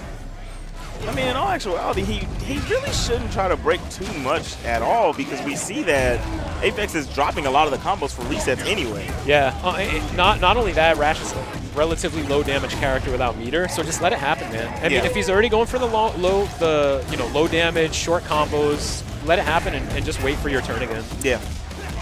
And he already lost his whole health gauge due to breaking early on everything. This is the natural, Gargos problem at the early start of the round. Yeah. If you don't have strong zoning sense with that character early on, it can be really tough from a defensive perspective. Yeah. So he's choosing not to take the instinct either, I think it's a mistake for him. He just hasn't even bothered. Wow. I think he's in his head. He's completely taken over this match. All right. Steel's getting a little something going. He really needs to make a lot of correct guesses here, and I really would not give up that positioning. And that was unfortunate. That was a misinput, or he might just be sort of getting a little frantic now. I feel like he should have popped that that instinct a lot earlier, and the counter break is going to seal the deal. But if he would have popped that instinct earlier on, after he got like his first combo, got it out of the way so he could get instinct again. Exactly. You know, and then just kept his pressure going. But even if not to make use of your instinct, when you're in a situation like that where you're in the corner, instinct even in this game is really good to just get a frame freeze and block a mix-up and potentially get the neutral back, even if it's just for that. Because being in the corner against Rash when you don't have an invincible reversal naturally without meter, it's just such a problem, right? You're going to lose a lot of your health bar. Just take instinct, man. And I think what we probably saw there in the last game was a bit of an experience from Stilo. I don't think he's classically been in top 8s that much. Aphex has been in a few at this point, and he's playing Rash, so he's just nuts. Yeah, that's probably what that was. We saw him just fall apart a little bit, but up until that last game there, he was playing strong. Stilo was keeping it together, playing a really strong Gargos game. He'll come back, he'll learn, he'll become a better player, and maybe not make those same mistakes in the last game. Yeah. There was a lot of things that Aphex adjusted to in that last round. He saw that, if you noticed in the round before that, he closed him out with the grab, right? In that last round, he kept trying to grab in that corner over and over, and he just kept getting that jump downtown, and that kind of sealed the deal immediately. That was, I say a lot of things, that was like the one thing he adjusted on, and it just demolished Stilo's first health gauge. It was interesting to see the progression of that match, which went from, okay, Aphex knows the matchup, and now he's being a troll, and now he's losing, and now he's just going wild again. But he didn't have that. It was interesting. He didn't have that same control going into like into the later games as he did like the first one. But it really worked out for him. I think maybe that's. He wanted to mix it up a little bit. He wanted to go nuts. I think it's the unpredictability of Rash that makes him so hard to fight. Like exactly. A Rash that tries to play like footsies and play really strong neutral on the ground is not that scary. You need to be kind of going nuts. You need to be kind of going all over the place and utilizing his entire tool set to make him scary. That's what really makes like, oh crap, I got hit. I thought he was going to cross me up, but he's on the same side. I don't know what's going on here. How do I deal with this? One thing, I don't really like Rash as a character, but I will say I do like to see when they put that spacing on you and they back up, put a shimmy per se, and then catch you with that heavy kick. That forward roundhouse. Man, that is so sweet. Footsies, man. I love it. Delectable. Fundamentals, baby. So now we've got Jackyl, Gargos, Swordsman, Cinder. And I think this is not a matchup that Gargos players like. And no. Two things. Gargos wins this matchup. You think Gargos wins this? Yeah. Oh, okay. I don't know. This is just what I've heard. But Cinder players, man, they say they lose to everybody. So I can't. Like, he's one of those characters. Oh yeah. Wolf, yeah, total loss. Hisako, definitely lose. Riptor, yeah, lose. Like, okay. Lose to the entire cast. Even though we saw a Cinder player win, what was it? Combo Breaker? Combo Breaker, yeah. Pretty good character. I would think the two things that would really neutralize Gargos in this matchup would be, obviously the reversal's really strong without meter, and converting that to a full combo is big. And the air approach with Fire Flash, I think is the name of the move, right? Or Inferno. I can't remember what the name of the move is. Inferno? I would think that would like make Gargos stay out of the air a little more, which is like where he can be so strong sometimes. And really is where players, if they don't have the knowledge, don't know how to deal with it. But well, here's what's supposed to be happening. Jackyl was supposed to create space and start zoning him, and Cinder really can't do anything about it. Yeah. He can't do anything about the zone. But he can fly over it. And that's what I was talking about where that Cinder ability can't fly over his zone. Well, Cinder can jump in the air and then do the Fire Flash, right? Or the Torpedo, right? I don't know what the name of the move is called. But it's a tool that he has to sort of circumvent the stuff that's happening on the ground from Gargos. And it can all meet him in the air and anti-air. I just feel like this is a really good tool. But yeah, I see it. Portal Punch is knocking him right out of it. So maybe not as good as I thought. Here we go. There's a lot of potential damage built up on Jackyl if he can get in. He's being a little overzealous with it, though. Okay, good mix. Oh, wow. I feel like he baited it. I feel like he baited it with the delay, but then ended up pressing the button anyway. Yeah. This isn't going to be life bar, is it? No. Oh, nerf this character. It was. Please, somebody. Please 35%. Get him nerfed. Oh, that was good. He thought I was going to go on the other side. And there's that reversal. He's got something going. Let's see what he wants to do with this combo. It's level 1. I think he actually mashed out of a reset there, which was pretty good recognition. How does he get out of this? Yeah, that's not going to work. No heavy but okay, it's kind of working out for him. It's doing damage. This is actually perfect. This is perfect. What? He really just could not find an answer to it. That's a moment you had to taunt after. That was good.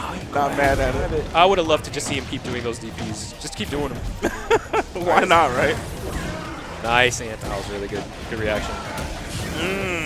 I like that grounded heavy. Yeah, no heavy, no break on the heavy linker there, so the potential damage is going to mix up. That's going to add up here. Okay, that burnout went away fairly fast. It was a relatively low ender, so the burnout does not last quite as long. What's the meter here? Okay. Wow, he got hit by that? Oh, he tried to hit the minion, so he got popped. This is going to be it. Oh, no, the minion knocked him out. Saving lives. Sometimes he's your best friend, sometimes he's your worst enemy. And chip damage is real right now. This could be. Yeah, you have to do some. Okay, but he can convert this, yeah. He's going to try to go for the recapture, just reset, yeah. Good stuff. Yeah, see. I like that Jackyl's not breaking Yeah, he doesn't really need to, and Swordsman knows that's why he goes for the heavy. He's going to wake up here, okay. Wow, he didn't do it. He's got the bomb. Can he get the OTG? He's doing this to himself. He's going to break the recap now, I bet. He tried to, but he got it locked out. He did it too late. If he goes in the shadow, he has the Ultra. And Counterbreaker, you have got to be kidding me, Jackyl. That was great. That was good. See, this is what I was talking about with Swordsman. This is what I'm saying, all right? Swordsman clutches it out. He just does things like that, man. And, like, sometimes you're watching Swordsman and you're like, oh, this guy's just, I don't really know what his game plan is. Yeah. But in moments like that, right? I mean, that was lost. That was pretty much hopeless. That was over with. But he turned it around, and that was really good control and really good understanding of how people play this game to be able to capitalize on all that stuff. The heavy auto doubles, the recap, all that stuff was really good recognition of how people play this game. It was smart to respect Jackyl as a player. He knew, he was like, he's a smart player. He's not going to break this. He doesn't have to. So he just let all the heavies rock. And Jackyl being a really strong player too, you saw he knows that the break window on that recap is really big, and you saw he tried to break it at the end of the window to avoid being counter broken at the beginning, because most people who counter break, you can't counter break at the end of that window. You have to counter break somewhere in the beginning of it. So that was really good game knowledge, but he just missed the timing there. And maybe, you know, offline, online type of situation, he was not used to the timing, but yeah. He's trying to get that corner carry. He wants to get the mix-up game. He gets broken on the heavy. Too far on the DP there. Yeah, there he goes. He's instantly in. What's the mix-up? Okay. Interesting. Hits him with the fake DP, but then yeah, there's that late break. See, he got it that time. Super late break. Trying to avoid any sort of counter break attempt. Ooh, I like that instinct pop. Wow, really nice wake up. Good recognition. Stop it. Let you keep your instinct. I don't understand. Pretty much even. Okay. Definitely onus was on. Wow, gee, that did not end the life bar. That's really surprising. Yeah, I thought that was going to kill him. He was going to get him a good burnout, but now he's getting counter broken. Good. This is not good for Swords. Oh, and then we're going to... oh, he didn't throw the meter on it? I thought for sure we were going to get a shadow command grab at the end of that. Okay, this is totally doable I guess right hold now. on to the meter. Right, yeah. And see if he doesn't get punished on the approach again. Yeah, he changed it up this time. Instead of doing the forward advancing torpedo, we did the ball. Yeah, you cannot break that linker from that range. You have to break the following auto double or linker or manual. Good cash out there. He just wants to get the damage. He wants to even it out. That's really good recognition that he wants to do the dive into instant cancel, and he avoided it. That's good. Makes him waste it. That is a really strong position for Swordsman right now. Oh, this is exactly where Jackyl wants to be. He has, yeah, this is it. He has everything he needs right now. This is going to be hard for Swordsman to turn around. And that's going to be it. The minions are going to be on him. Oh, no, he got out. He's working. Yeah. That's going to be it. The way that you have to play without resources in that situation is just so hard, because even if you get a hit, even if Jackyl just stands there and takes the hit, the minions have a timing and they're going to hit you out of your combo. So the only strategy at that point is to either take single hits, go reset heavy, go for grabs, go for things of that nature, or do some kind of shadow move that leaves you projectile invincible. But he had none of those options, right? His only option was to go for short stuff, and it just didn't work out for him. Yeah, he was just too close to death. All right. So, Jackyl wants that counterbreaker so bad. It worked once, and he wants it always. You know what? I like it. Early game counterbreaker is something that people don't do and really should do more of, because without resources, what's the punish? It's not going to be that hard. It's not going to be that hard. So I think going for it at that time is a really good option. And he's got the meter to cash out. That's going to be really big for Swordsman. Really good positioning. He still has the combo, but gets broken on the recapture. I think the biggest problem with that early game counter breaker is that he gave up the positioning he had. He had the spacing he needed. Neither one of them have meter. He's going to be able to zone him out, and then he gave that all up, and now look at the life deficit. Yeah, you're exactly right. So, I mean, for Gargos, it can be troubling. It can definitely be troubling. Yeah. Good block on the sweep there with the minion coming in overhead. I don't think that is actually an overhead, right? I think you can block that ducking, or No. That is an overhead. Okay. Yep. That is an overhead. Tripped me up for a long while when he first came out. All right. Yeah, see, Swordsman now in this game is respecting even more, where in the past he's been sort of just trying to get in. That may end up being a problem for him. Too much respect there. It's just going to keep it full screen the whole time. Jackyl's just strutting his stuff right now. Good call on the light break. I mean, no reason not to at this point. And I'm really a little late on that DP. Yeah, I think on the approach there with the mix-up from the crouch medium, I could see a little more DPs coming out to stop whatever the next option is. Yes. He's pretty consistently going for something there. Yeah, I think he should go for a light. In neutral, he's throwing out, and for that punch, he's throwing out the heavy one. It's too slow on the startup. Yeah. All right, stare down. Right, here's the positioning. Jackyl has no meter. Doesn't go for break. That's the mix up here. Wow, okay, just goes for the escape. Really good stuff. I like it. Not a bad idea. Reverse the corner position. That potential damage is building. If he has meter, if he just gets any hit on the air or on the ground, it could potentially lead to. That's like 30% now? What is that? I mean, it's big. Easy 30%. And he can convert that from an invisible reversal. Oh, and that could be it. No, but he missed it. It Too could far have away. been. This could be it. The minion saving his life. He just throws it anyway just to get out of the way. Yeah, wow, exactly. he whipped the counter break. Okay. Yeah, cash it out. The Good counter. And he's going to get hit by the heavy. Oh, no, good. This time awareness. DP loops? I wanted to see him again. That would have been a good look. This is a dangerous spot. Oh, wow. Okay, so this is... Swordsman needs this. This is for all the cookies. I mean, I think this is the right plan. If he makes the wrong guess... Those bombs don't do enough chip. I don't know if this is the right plan. He's just trying to force Jackyl into something, right? And this that's could be it. Yeah, exactly. And that was good awareness. He didn't want to take the chance there. I mean, he already saw. I mean, his approach has been stuffed so many times from that distance, but at full screen, not a ton that Gargos can do. I mean, he can do portal punches and stuff, but Cinder has that really good air option to be able to just sort of jump away from stuff and throw the bombs out. It's really good. What I was really looking for in that situation was a block on the portal punch, and because Jackyl was giving him a gap between each one. Yeah. So block on the portal punch and then Inferno. Chip out. That's what I was looking for. But yeah, I think he was probably scared of a jump, which would have cost him the game. All right, he's got the bomb. He's going to get the OTG here. No meter to cash out. Misses the combo. And backdash in the corner. My favorite thing in the entire world. Nice. That's what I was talking about right there off the crouch medium. If he's going to go into the Cycle Crusher, he's going to go into the command grab. You might as well DP. It beats both. All right, I like it. Yeah, let's see if he's going to do DP loops. Nope. No, he's not going for it. I think the crouch heavy would have stopped him from that anyway. Yeah. If Jackyl would have just did it. That right there, that would stop those DP loops. Oh, wow. That was good. Yeah, that move is so good. Yeah. It really can shut down a lot of approach options and a lot of options that characters do from almost full screen. Ooh, caught by the light portal punch. He should have just cashed that out. He had enough potential damage on him. Good. That was a really good decision from Swordsman to take the opportunity there. I was about to say that this is what I was talking about, giving too much respect to Gargos. You end up just being in the corner, just getting hit by stuff. You have to take you have to try to get out. See, now that's what I'm talking about. Let's see some Infernos. That'll help him out a lot more when he's in that mid-range spacing. Yeah, I mean, that really sealed the round for him there at that point.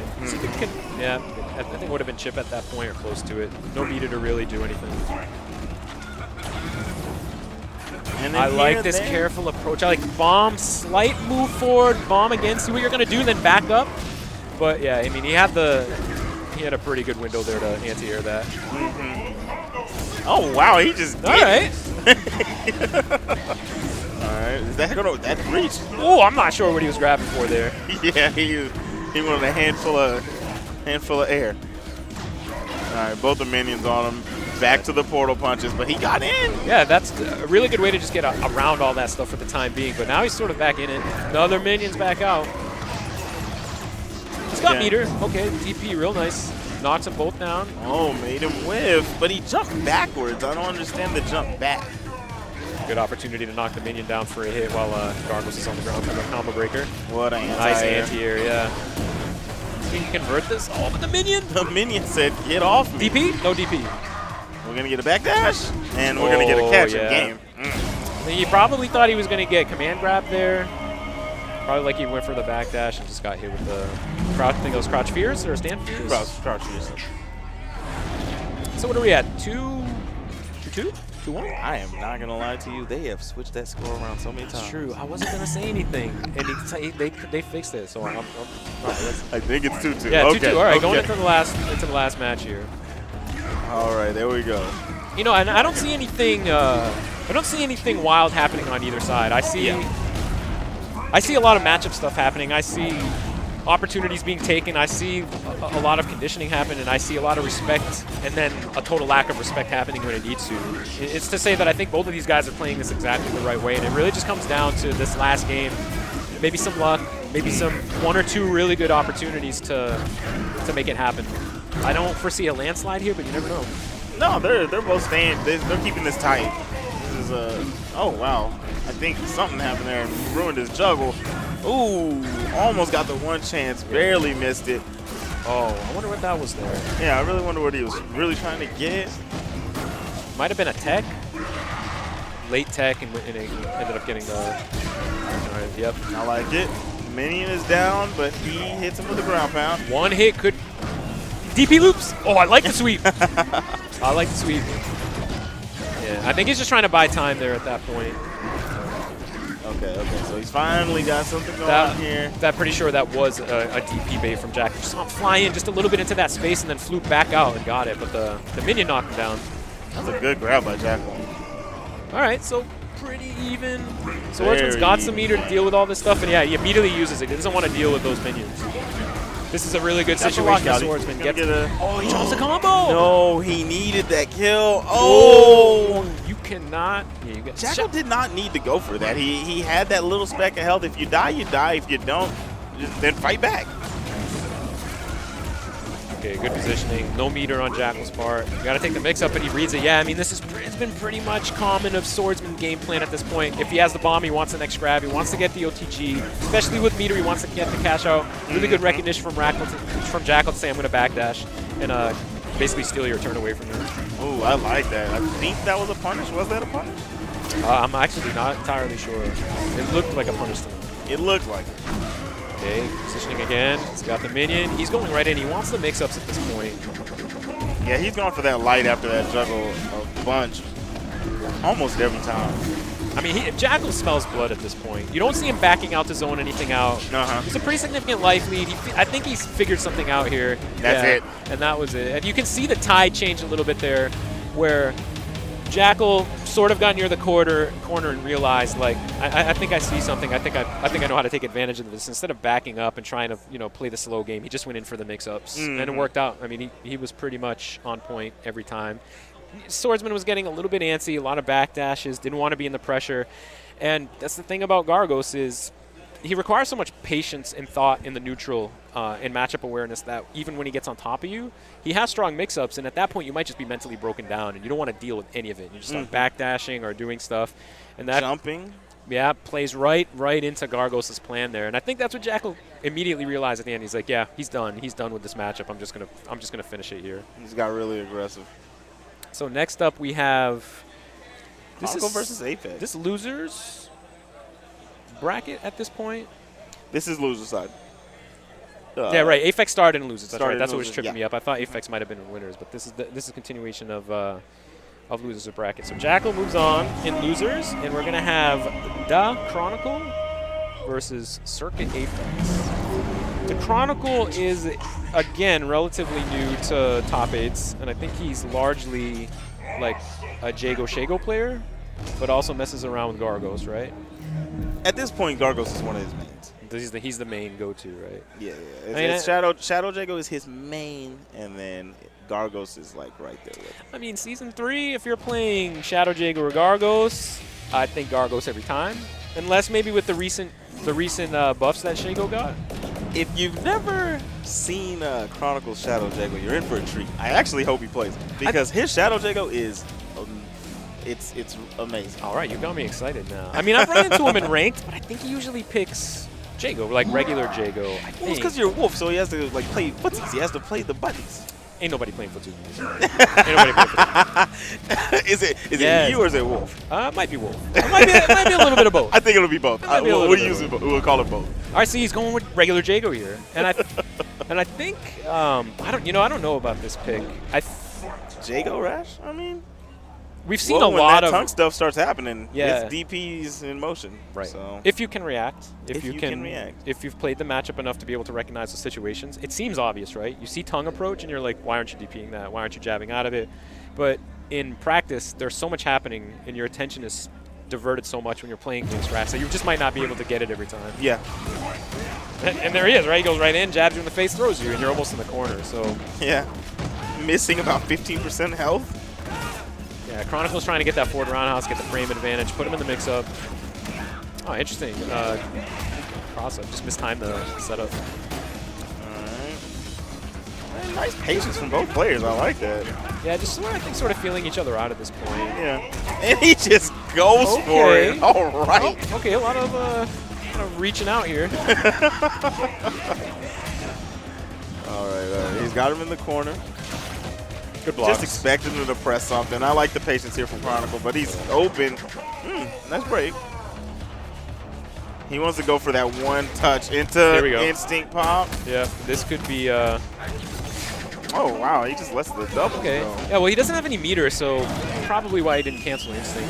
Makes sense. I think he's waiting to maybe build a little more to get. Yeah, I like that. He just wanted to freeze frame, wanted to get out of the pressure like we talked about earlier. Same side, very nice. And there we go. Now he's going to get some of that good old health back. Be able to do meter ender here, get a little bit. And okay, well, maybe some tournament nerves. Yeah. I like that. He dropped the combo, but still had the presence of mind to do teabag. I don't know if you caught that. I like this guy. That's just the kind of guy he is. All right, I like those cancels on the fireballs. What a backdash, but no punish. All right, I like the throw bait with the tongue, but he gets immediately broken. I'm surprised at the pace that Apex is playing here with the neutral. Yeah. I think it's probably going to see what we're going to see what we saw last time: controlled, slow, neutral play, and then it's just going to go nuts. But against Jago, you have to be really careful. Jago hits hard in this game, and as always, in this version of the game, he still hits hard. And the life regeneration, it can be a big problem, especially against low damage characters, relatively low damage characters like Rash. Even though Chronicle's getting a few touches here and there, I think he's being really linear with the approach. Yeah, I mean, he's sort of just waiting, right? Yeah. And it's a good style, it's a good game plan. If he blocks tongue and DPs enough, every DP is what, like 10 to 15%? If it's a counter hit, it's like a crazy amount. Oh, yeah. And that's the only reason he's actually been able to even keep this as close as it is, because of stuff like that. Very true. But he's got meter, he's got instinct. This is one touch could lead into significant health regen for Jago here. And this is why you see Aphex playing pretty carefully. But he's got him opened up. The instant lockout. Yeah, I don't think now. Of course, we do want to see that smart kind of play. You know, play some footsies, play the spacing game. I like the fundamentals. But at the same time, this is still KI, man, and you got to put a little bit of stank on it, man. You got to do something wild here and there. Yeah. Here and there. I've played Chronicle enough online to know that he wants to out-neutral you, and he wants to out-footsie you, and he wants to do all that stuff. But I think especially in this game, or really in any game, you have to be so strong with that particular skill set that if that's all you rely on, you're going to have a hard time. Yes. And especially in this game, right, when you have Rash flying all over the place doing all this stuff, if you're just banking on whiff punishes and overheads or, you know, neutral play, you got to do more than that. And Jago can be pretty dirty with fireball cancels and, like, mid-screen overhead, jump-in overhead. Overhead is, you know, catching landing frames, things like that. Like, he can be a pretty dirty character, has really good resets, good stuff off flip out. Yeah. But we didn't really see any of that. So I don't think that switching to Shadow Jago here because of all that is necessarily a bad thing. Yeah. I think this is a pretty good trick. Maybe he's just more comfortable with Shadow Jago. Maybe Shadow Jago has more dirt. Maybe he'll be able to bring more of that out. Yeah, this match is gonna get a little wild. I can already see that happening. Oh God, I hope it does. You know I like footsies, but I like to see people get a little crazy. You know, you're gonna see it. I promise that. Oh wow. All right, that was a good cross medium punch, but it was a good break on it too. Oh, okay. All right. That's your early game counter break, yeah, Paul. I dig it. I'm down. What's the mix up here? Okay, he just goes for DP to keep it safe with meter. Oh man, that neutral jump was much needed because the blender was about to get real. Yeah, a little bit of a scrambly situation happening here. I don't think he intends for those this cancels to be happening, but I'm not gonna lie to you right now. He actually does. Oh, it does? This is a life bar. This is actually a life bar. I don't know. I don't feel like he did anything, but he's winning, and by a significant amount. Yeah. He's got about 50 left on the board, 55. You know, I think he's just catching Aphex being Rash, right? And he's respecting Shago a lot less, because Shago's a lot less scary than Jago in the neutral, or in general. But here we go. He's gonna get the corner carry. He's really happy with those breaks right now, and it's costing him quite a bit. Like, that grab in the corner is so much damage. That's a free 15. Yeah, and a lot of people guess break at the end of combos. They see that it's about to be cashed out. There's not a huge counter break risk, so they might as well do it. But if you're in the corner, you're going to get that grab, and it's generally unscaled, and it's going to do a lot of damage. People go for that. People bank on that. And Aphex definitely does. Yeah, I think Rash has the second most damaging grab in the game, maybe third. That's right. All right, we got good juggles here. I like the cancel on the frames to get that recap. Oh, I like the bait on the single hitting shadow move with the backdash. What? Okay. I don't know if that was intentional or a bug. It looked like he did an end. He got knocked out of the ender by the bite. That was kind of weird. Okay, he's going to get that meter. What do we got? What's the setup? Good. I don't like it. By Aphex. He could have used meter to make it safe. He could have. Shago has a mechanic called Surge that lets him use, I think it's a third of his meter to make some moves safe. What's the mix-up? Goes for cross-up DP. Hey, it's working for you. Ah, I see. Right. Yeah, that is intentional. It lets him get the juggle. DP. Yep. Good reaction. I like it. Very good stuff by Chronicle. So he went for meaty DP, which. So he went for meaty DP, and then I think he did the surge to get the second hit, and then canceled. And somewhere in there, Aphex pressed the button, right? I don't think he was ready for the second DP, and that allowed him to convert all of that. But that's a really, you know that when he has meter, he can use a third of it to make his DP not safe, but he gets a second hit from his DP. Yeah, he gets a second interval. You need to be able to have the patience and in reaction to be able to actually punish that. It's not as easy as it seems. Exactly. Because one of the scary things is if you let him get away with that first one, and then you get snatched up with a grab, and then it just turns into a whole nother blender again. That's right. If you're not ready to punish that, he'll just land and continue pressure. Yeah. This is really working out for Chronicle still here. Yeah. But Aphex has momentum, gets broken, resets the neutral, but he's still got the bike. The bike gets so strong, instant lockout. Oh no! Drops combo. Okay, he went for a reset. I'm not sure if he was confident it's confirmed, but this could be pretty big damage. That is some good damage. He's going to cancel. No, he goes for the backdash DP. Not a bad choice. It got him out, but maybe he shouldn't have surged it. Or maybe instant cancel would have been a good option there. That overhead, so hard to block. Yeah, there's that light situation we talked about, right? Yep.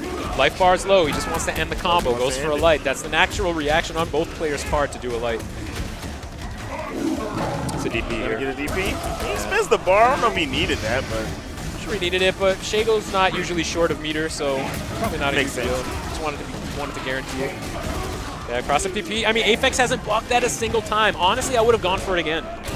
Nice. It's so hard to block it because you don't know if it's going to be the grab or the DP. Like, you honestly have to cancel. Or the dive kick, which has a slight delay to it, so it requires a little bit more presence of mind and reaction. I would like to see Chronicle just cross up DP over and over again until he blocks it. There's really no reason not to. It doesn't do a lot of damage, but if you can't block it, just do it. Here we go. Yeah. Mix up. Oh! I'm not mad at that. Yeah. A little too early, but I'm not mad at it. But he didn't convert it to anything, right? He just threw him. Yeah. So he wasn't really ready for a punish there. I like this juggle. Is this going to be able to... No, he can't recap that in any way. He doesn't have meter. What did I say? Yeah, And look at it. Just keep doing it, man. And that was it. And you see, it's so dangerous because you don't know if it's going to be the DP or the grab. So the whole game, he switches side DP, Right. DP. Very last one, It's snatched him up. It really is such a good mix-up. And actually, the Chronicle, there's even more. You can layer mix-ups on top of that cross-up on wake-up. It's really such a good move. Oh, nice footsies. I like it. Okay. Yeah, and people say Shadow Jackyl doesn't have the best buttons. I mean, he's got similar buttons to Jackyl, which are some of the best in the game. Yeah. You just have to know how to use them. Exactly. And they do a ton of damage. Oh, Those yeah, raw stray hit. heavies do a ton of damage. Oh, yeah. And that potential is Is that a just setup? lingering. Is Oh, that yes, a setup? yes, Okay, it yeah, is. where he's doing the whiff kick. Okay. Okay, canceled in the freeze frame. He canceled the dash DP into Shadow DP. I don't know if you saw that. I wasn't even sure you could do that. There's a lot of things I'm not sure this character can do. Oh, no. I like it. I like it. No, you can't taunt when you're losing. Yeah, you That's don't not get how to this taunt works. back to him. Yes, dude, keep doing it. Keep doing it. This is exactly right. Oh, he just woke up and was mashing that light. Yeah, I mean, in the instant lockout, I think at this point the Chronicle knows he has such a life lead that he doesn't care to break. He's fine with it. He's just going to guess break and hopefully he gets out of it. Cash out, is that going to... Oh, yeah. He's getting DP. He went for the throw bait. Good stuff. Good patience on Chronicle's part. He stayed on the same side. I like this. I like the mix-ups. There's that The reaction I was surge talking got about. him. Yep. Nice Okay, block in good the overhead. block. -3, not punishable on block. Not by this Oh, it's character. -2 now. Oh, it's -2 now. Yes. Not punishable by anybody. I like it. Okay. Patience. Got him with the overhead. I like it. I like it a lot. You know, and at this point, the Chronicle has done so much different stuff to Aphex on his wake-up that I don't think Aphex knows what to do. And I think he's just hoping.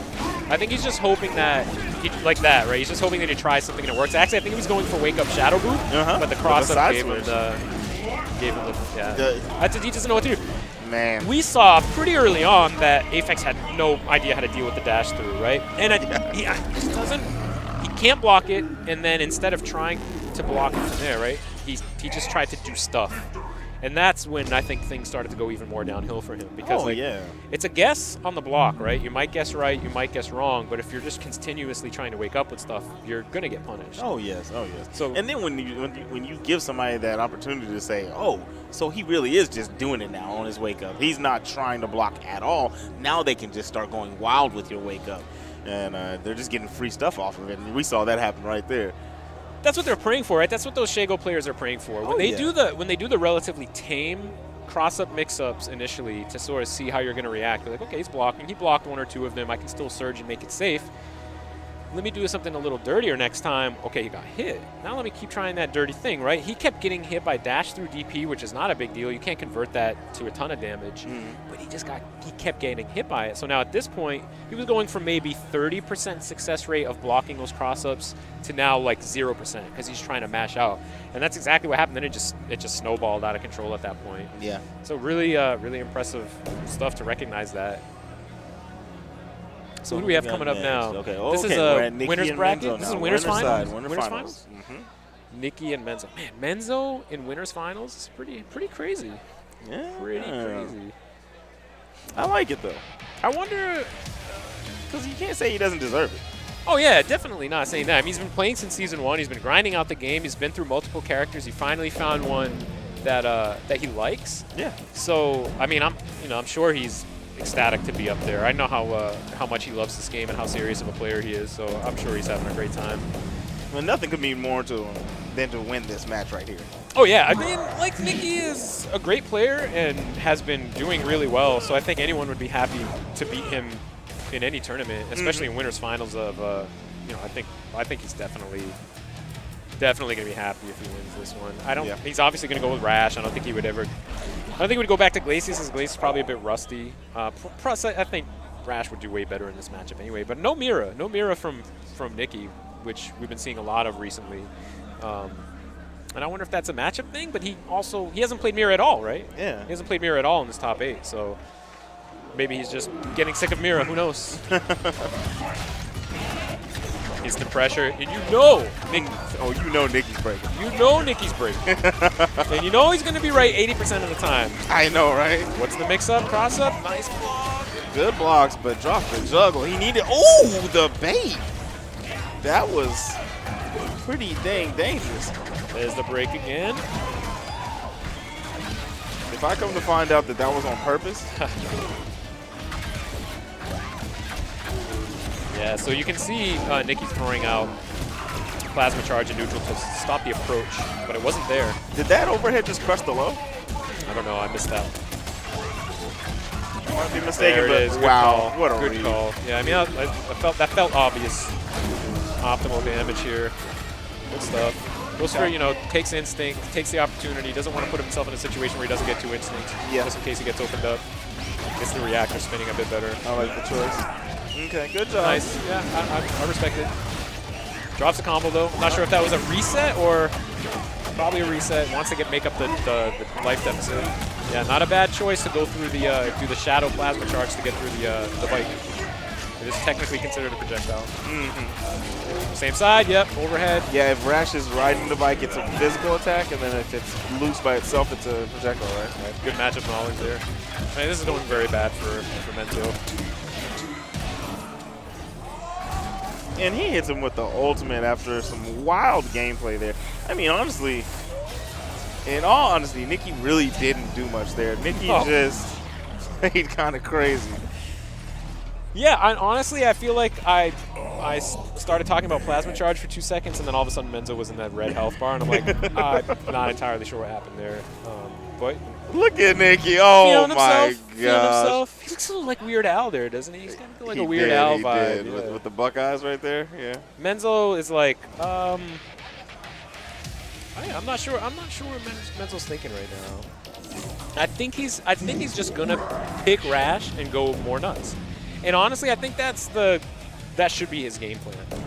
Yeah, because one thing that I think that Nicky was doing there, when I say Nicky was playing crazy, I think that was one of those things where you go, all right, I'm going to play you crazy so you calm down, and then I'm going to play you crazy. Yeah. You know? And that is like Nicky's strategy a lot of the time. Yeah. Lots of wake-up DPs. You see it early, and then he like stops, right? And then you start respecting. And you can't let yourself get conditioned like that because he plays really good characters, and if you start giving them space, you're just going to let yourself get mixed. You don't want that. So Menzo is definitely like, it's hard to condition Menzo to stop breaking. And yeah, I don't know if that's going to happen. Oh my goodness. Yeah, what are we, 6 counter breakers deep, 10 seconds in the game? Yeah, I like the patience there to go for the grab reset, but Menzo jumped out. Oh wow. Good, optimizing the damage. Gets the corner carry, he's going to get a mix up here. No, he's a little too far away. I honestly thought that combo was going to blow out. Yeah, see, this is what I'm talking about. I think Menzo was playing it safe there when I think he should just gone for a mix-up. Yeah. And he got the hit, though. Good confirm. This is a good opportunity here to get some stuff out. Yeah, good lockout. Good stuff. Yeah, I was afraid he was going to go for another reset attempt there, like he did the last time, but I'm glad to see that he confirmed, got the lockout, and ended the life bar. It's a good spot for him right here. You know, he got caught. Yeah, I told you. He's one more car. He did it. He's not going to stop breaking.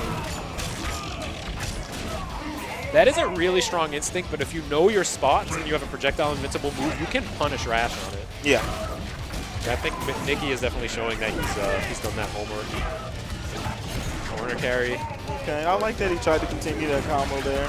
But it was a really good break by Nicky. Stopped it all. Now the corners are switched. Yeah, he keeps going for the overhead. Oh, wow. It's a really tough spot against Fulgore. He backs out. He's afraid of the instinct cancel wake up, yeah. Nice patience in defense on Nicky's part. Oh, good sweep. Overhead again, yeah. This could be it. Yeah.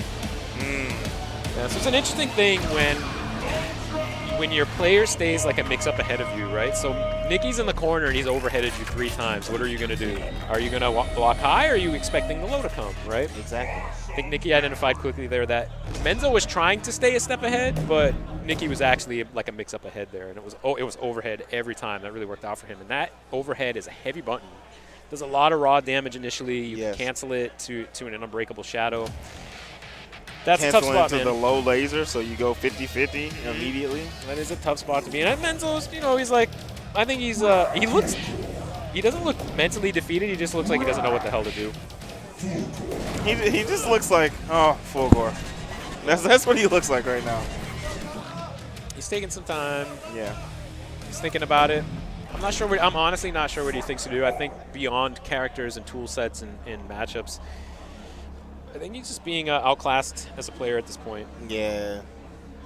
It's kind of what it's looking like. And Nicky is the smuggest he's ever been. Oh, yeah. He's like, can we just get this over with so I can go play Injustice? Yeah, exactly. All right, what's the mix-up? Yeah, he missed the timing there, so it was pretty easy to block. Corner carry again. Let's see a lot of lows this time, probably. Good stuff. Yeah, wow. that's good awareness of the tongue not being plus on block and counter poking. He's getting out of there. He's done that pretty. Got to get out of there now. He's done that pretty consistently on Menzo's wake up when he has instinct. Just give him some space, let him wake up with it. I mean, that's another characteristic of like a high level player versus just a high level player in this game is baiting or knowing that the instinct activation is coming and not respecting it at all. That's sort of like the next level. But Menzo just always activating immediately. Yeah, good jump out. That's the break. This is the point where Nicky's psychic breaks are probably messing with your head so much that you just don't know what to do when you open a combo. Exactly. Like he's been broken on every single thing, and I guarantee when he does go for that counter breaker, Nicky's not gonna break. Yep, and you're gonna, a lot of people will call it random. A lot of people will say it's just guessing. But look, man, it's a read like anything else in the game, right? If I broke your medium the first time, you might cycle to the heavy. I'm gonna guess break heavy, right? It's a read like anything else. I like that you said that, Paul. Yeah, I mean, maybe people will listen now that it comes from Paul, because I say that all the time. Yeah, I mean, it's frustrating to be broken, right? And I'm not talking about, there's not much to be said there. I think, like we said, I think just Menzo was a bit outclassed there. Not to say he's not a good player, he's a great player. I mean, this is winners finals, right? So he still has an opportunity in Louisiana. Nicky being smug. Yeah. But I don't think there was much Menzo could figure out in that last game to overcome the difference in the player capability at that point. But yeah, talking about the combo breakers, like, a lot of people will get, when you're in that situation, you're being broken over and over, and it seems like a guess because it's relatively like frame one. It's frustrating, and you want to criticize the game or you want to criticize the player for doing that. But look, man, it's a read like anything else, Yeah. And it's also situational. You can read the odds, right? If I know your character's hitting me with a heavy opener from full screen, I know that you can't do a heavy manual from that point, right? So like it limits the options. It becomes 33%. Now it comes down to 50%. You're playing the odds, right? You're guessing, but you're playing the odds. You're reading the player. It's all just really high level player-to-player stuff, and I think it's really interesting to see a player like Nicky utilize that type of strategy against people who just fall apart when it happens to them. We saw it happen. We saw it happen. So Menzo is going to be waiting in losers finals, and Circuit Nicky sitting pretty in grand. And now we've got Jackyl versus Chronicle, right? Yeah, Chronicle. Jackyl versus Chronicle. Chronicle's got his Jago haircut. Jackyl has his Morpheus glasses. Oh man, I love the Killer Instinct community. We've got some cool characters, man. Yeah, we've got some really great people, man. Everyone's super nice. Everyone's fun to talk to. Yeah. I don't think we're going to see a Gargos mirror here. No right? way. No. Yeah, I don't think so. Especially since I think the Chronicle, he plays a bunch of characters. I don't think Jackyl really plays. He plays Idol, I guess. We saw that earlier, but not to not the same level of his He's Gargos. So we're probably going to see. He's for sure going Gargos. Yeah, he definitely is. We're probably going to see a Shago. A Jago. Might go Arya. If I see a Gargos mirror, I'm just going to leave. I'm going to walk up the stage. You're going to get out of here? Yeah, I'm done. I'm done for the night. Solo zip, guys. Solo zip. He's definitely going to go for it. There's no way he's going to go for it. Honestly, though, that mirror is terrible. I can't stand watching that mirror. Yeah, it's a little nutty. It's a little crazy. Well, I mean, it's just trades of Portal Punch. It's like, Portal Punch, your turn, your turn, your turn. A lot of Psycho Crushers meeting in the air, stuff like that. Yeah. I wish I knew what that move's name was so I could stop referencing a It's game actually called Reckoning. Reckoning. All right, I will never I say like calling Psycho it Psycho Crusher, though. Like, that's what it is. Yeah, I mean, if you don't know Killer Instinct, then I say Psycho Crusher, you're going to know what move I'm talking about. Exactly, right? exactly. It's like saying DP, right? None of these moves are Dragon Punches, but we know what it means. Yeah, exactly. All right. It was a long... It was long and drawn out at the character select screen, but I think we all knew what was going to happen. Yeah, it did take him a hot minute to pick these characters. It's the mind game. I like it. Play the mind game at the character select screen if you can. I dig it. You notice, like, as soon as Jackyl sits down, he gets that same face every time. Oh, yeah. Like, he does not switch it up. Yeah, he's serious. I like that. He's totally serious once you get into it. You see guys up there on the stage, like, smiling, having a – this is a fight, man. This is war. You better go in there and be, like, ready to kill. Yeah, You want to go in there and be all laughing. Nah, those guys always lose. Those smiley, laughy guys, they always lose. Watch. Yeah. Just watch next time you see one of those guys. But this long-range fireball game is kind of working out for the Chronicle. Really interesting stuff. That's not the kind of gameplay I expected. Yeah, I didn't expect him to do that either. And I didn't know that the speed of those fireballs could stop him from – I didn't know he couldn't get a portal punch in between them. Yeah, that's really interesting to see that. This is a bad spot for Jackyl. I mean – I think he should have popped Instinct there. It might be hard for him to get to at this point. Well, actually, no. I mean, if he breaks early, he can still get to. But good man, the blender is going on. Wow, the last piece touched. Yeah, he's playing super. It's interesting to see Jackyl playing this way. Is there something up with Jackyl's controller? Yeah, there might be a malfunction or something. I don't see him. Like this is very uncharacteristic. Yeah, I just don't see him doing much, and his buttons might not be set correctly. Yeah. Yeah, he went ahead and paused that. Yeah. I think that's so unfortunate. Yeah, especially at this point of the tournament.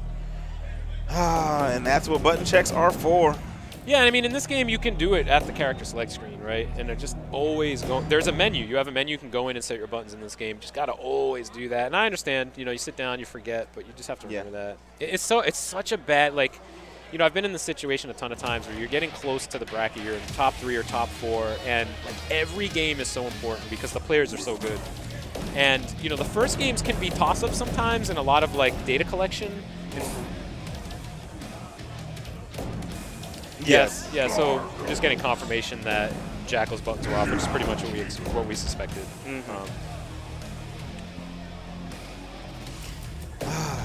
That is very unfortunate. Yeah, I mean, like I was saying, right, every game counts against players like this, and to give one up like that is putting yourself behind so much because now you're less adjustment time. Yeah, you have a lot less time to adjust and to play games, like maybe potentially pick a different character. You've lost that cushion. Yeah. Luckily, this is 3 out of 5. In 2 out of 3, that puts even more pressure on you. Oh yeah, it puts it immediately to do or die.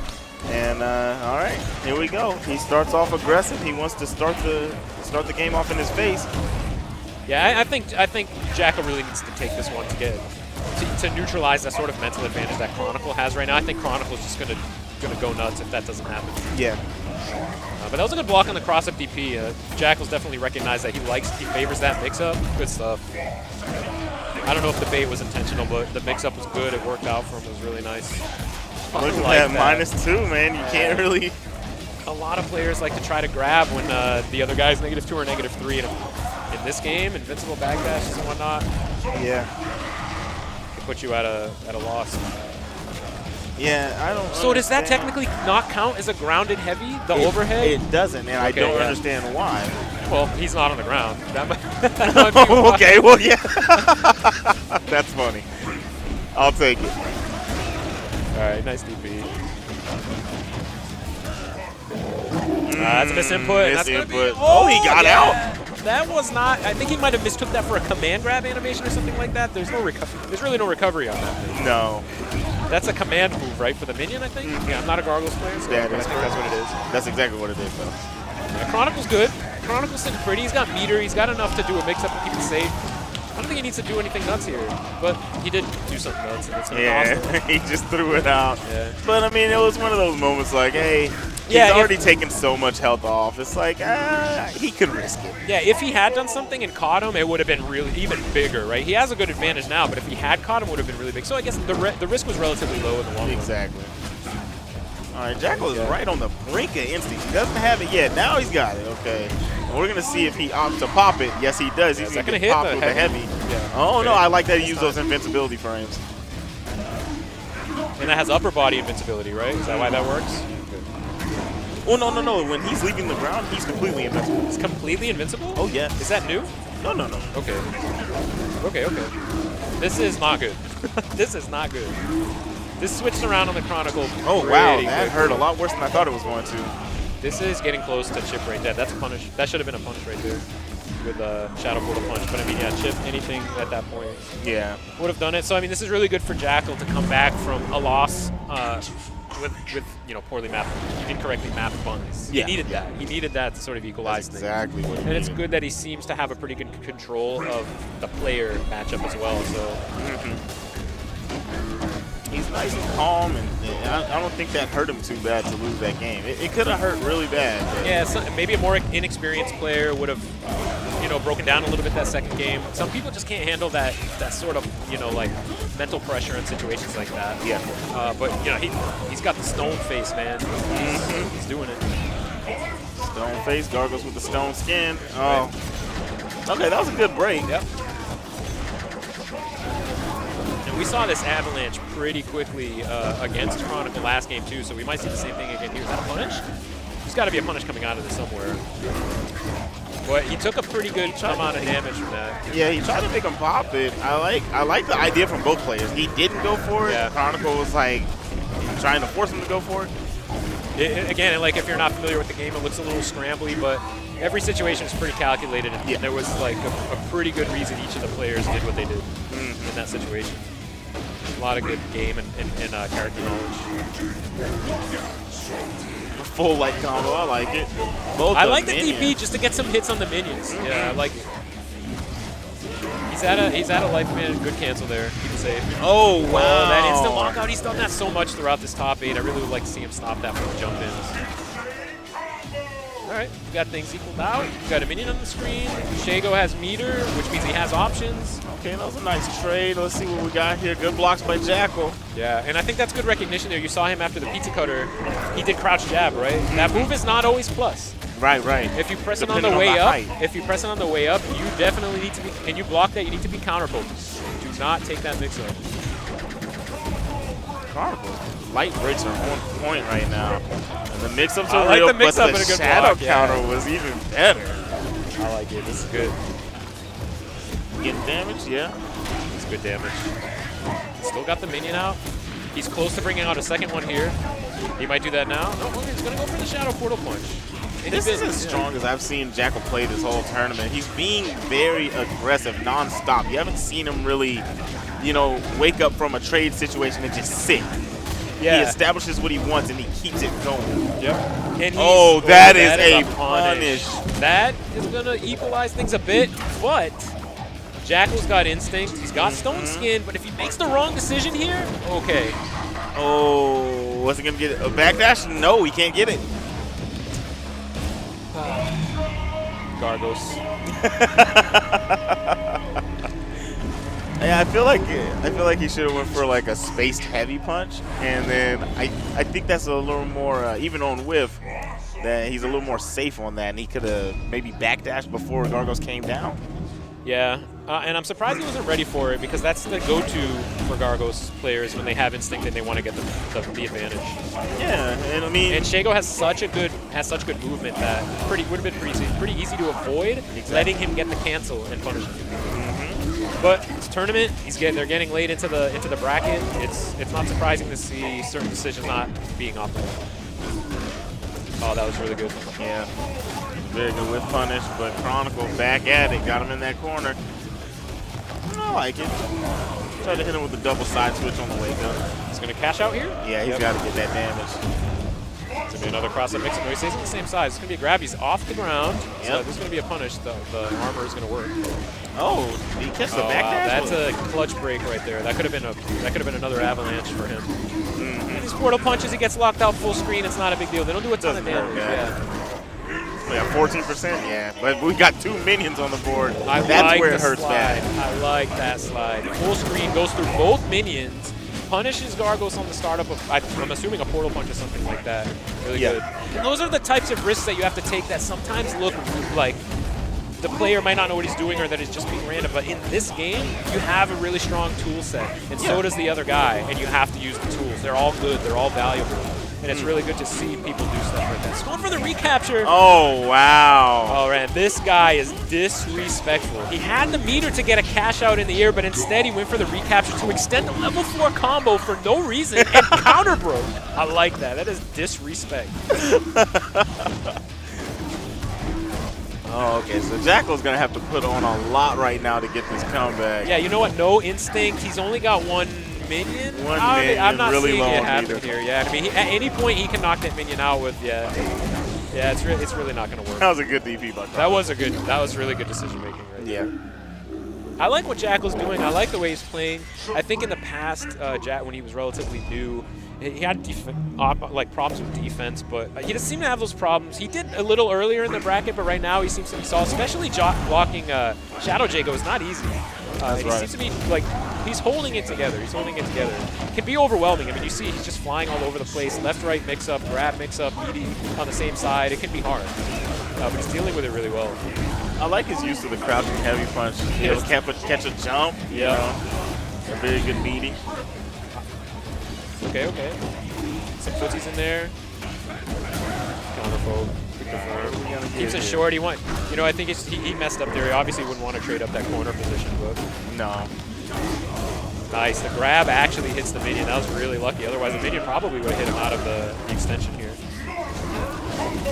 Oh, yeah, no. He went for it that time, but he still got hit. Yeah, he should have gone forward. Nice grab. Wow, grabbed on his wake up. Those are really your only 2 options when Gargos has Stone Skin, is to grab him or beating him with a heavy button. He cannot block that heavy button when he has the Stone Skin, but he can break. He does get a free break if you manage to get a hit on him when he's in that state. Good awareness with the DP, but he still got punished. Jackyl stays light with a lot of his combos. Yeah, he does. I think he definitely prefers the mix-ups over trying to get the damage. Yeah. And I mean, for Shadow Jackyl, it's hard to build that damage. It can be hard to build that damage if you don't know really optimal stuff. Yeah. And in just traditional combos in this game, it can be difficult to build that meter. So I understand it. Yeah, he's so elusive. But see, this is how he's doing, right? After 2 or 3 dropped combos, you're in a level 4, right? And that's where you get the good cash outs. Nice meter gain along with it. That's a really great. That was good. Yeah, that's what I like to call the juice is loose. He put it on. And so Chronicle's going to stay on, and he's going against Menzo, right? Menzo, yeah, who's sitting in losers finals. This is losers finals now, I believe.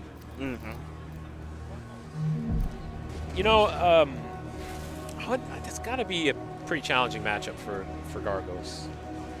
At any point in the neutral, Shadow Jackyl. Yeah. I feel like that at any point in the neutral, Shadow Jackyl has an option that can sort of just defeat everything. We saw so many times where Shadow Jackyl just did full screen slide, went through 2 minions, and hit Gargos while he was trying to do something. That's really strong. And again, you might say, it's risky. Yeah, it's risky. But look at the value he gets from that, right? And he also has the fireball, which is really good. I mean, he has a ton of options to just get through all that stuff. So we had found out in the very first game something I had no idea of. Because a lot of the time when you try to zone with Gargos from max range, you throw yours, and then once he blocks it, it's his turn to do a portal punch. Yeah. The heavy Shindokuken, that's what you call Shadow Jackyl's? Or is it let's go with that. Yeah. Shindokuken, whatever. The full screen one, the heavy version, was keeping it where there was no gap. Gargos could not throw a portal punch. Yeah, he was getting hit on counter hit over and over. I had never seen that. And so, when you get into the area where you can take away his zoning game, and if he does establish his, you can slide him too. Yeah, and I'm surprised we didn't see him abuse that a little more, because real early on, he's like, okay, I can throw 2 fireballs before you can even do a portal punch, and you don't have meter. You don't really have any other options from full screen. That's going to cause you to have to come at me, which is really what I'm trying to do the whole game, is get in on you. So I'm going to use that a little more. But maybe he wasn't confident that was a real thing. It's hard in a tournament match to be like, that looks real, but I'm not going to press the issue because I might get punished or whatever. So I can understand not trying to abuse something that you might not be aware of. Especially when in that same match, once he got in, he kind of took control once he got in. Yeah, that's the thing. So it's either or. Those fireballs don't do a lot of damage. So, I mean, if he can just dash on your wake up and DP and cross you up and it's going to work 80% of the time, which it did, I would go for that too. Yeah. So here we go. We've got the Chronicle, and this is losers finals versus Menzo. He's going with the standard Jago, the non-shadow version. So there we go. Flip outs, which he wasn't making use of when he played against Apex, right? And now I'd like to see that a little more. But I was going to say, wow. Good. Okay, Yeah, that's what you need to do in this matchup. Maybe not spend the meter, but in fact, he probably would have got more damage if he had to spend the meter. Those raw, heavy DPs from Jackyl do so much on counter hit. So much on counter. It's ridiculous. Look, he's got Menzo calm. What does he hit him with other than DPs? Yeah, it's punish. Yeah. So as good as that instinct is, if you misuse it, you can get punished. This is looking pretty a good one-sided. try. Yeah, this is. Oh That's my good. goodness! I'm not sure that's really like. I don't think that was real. I don't think you can do forward roundhouse with Jackyl when you block tongue, but let's wait to see if he gets punished. If he does that again, yeah. Man, good like decision making there. Good spacing. I don't understand. I feel like that's the second grab that was in place, but it whipped. He's got a read on the types of combos that Menzo likes to do, and he's going to break it. He goes for the pretty obvious reset here, but Menzo didn't pick up on it. Yeah, that's on reaction. That's on reaction. I like it. If you hadn't committed to a button yet and you see a shadow move like that freeze, you can just DP on reaction. I think another DP right there would have been the game. Yeah, that's what I was thinking too. Yeah. Nah, I wouldn't have killed him. It might have might have traded. It would have been real close. Oh, that was the moment. I'm surprised Chronicle didn't pick up on that and block that. He's just going for chip here. But that Shadow Fireball is not entirely safe from that distance. But I'm not sure the jab was a real punish. He might have just pressed the button there. Oh, that's it. Yeah, exactly. TP. And that's what we talked about earlier, right? Sometimes your instinct, you just want to use it to get freeze frames and get a reaction, right? Some of the stuff in this game is hard to react to, or the conditioning is so good. There's such a large tool set. Sometimes instinct is just good to get off. Like, can I DP safely here? Yeah, okay, take the freeze frame. I see he's going for overhead. I'm going to end it. Yeah. I think we talked about this a little earlier. I think Menzo's sort of a step, just a slight step behind, not too far behind a lot of the top players, because I think maybe a more seasoned player in that instance would have baited the instinct and not committed to something. Yeah. And would have afforded him a little more time to maybe get another mix-up or get extend his life a little more. But you saw Menzo just kind of go right for it. A fairly negative overhead too, so even if he got blocked, he was going to eat something. So. Yeah, it generally needs to be canceled into like a safe special or Ram's head or something like that. Which can be shadow countered. Yeah. It's all right. He's going in again. I'd like to see maybe a little more craziness. I want to see craziness. I think that's what he needs to do. But he got punished on all those tongue approaches. Exactly. So he might not know how to approach at this point. Maybe ground base might be better. But this is a good start. He's got him in the corner. I'm not sure. He's probably trying to go for DP and not fireball there. But he got stuffed. Nice backdash. That was a good trade from him. Oh, wow. Look, good patience there. He's expecting the shadow wake up. Yeah, no break. Okay, so now we're going to get some health back. Okay. I like it. Keep it short. Okay, he didn't throw the shadow fireball then. Probably just dropped it. There is a little bit of an adjustment going from online to offline in this game. Yeah. Even though the netcode in this game is the best in any fighting game there's ever been, except maybe Skullgirls, there is still a little bit of a frame difference in terms of input delay going on and offline, and we see some players run into issues with that sometimes. Yeah. All right, so Menzo is holding his own right now. Doing a good job. If he would have saw that lockout, he could have got him a good bit more off that. Oh, very good job going straight through that fireball. He's got him right where he wants him.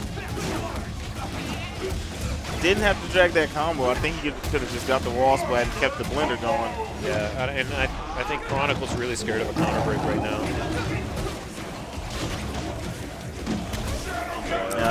He's been going for that option a lot. It's good to see Menzo recognize that, sort of stay patient and shadow gun.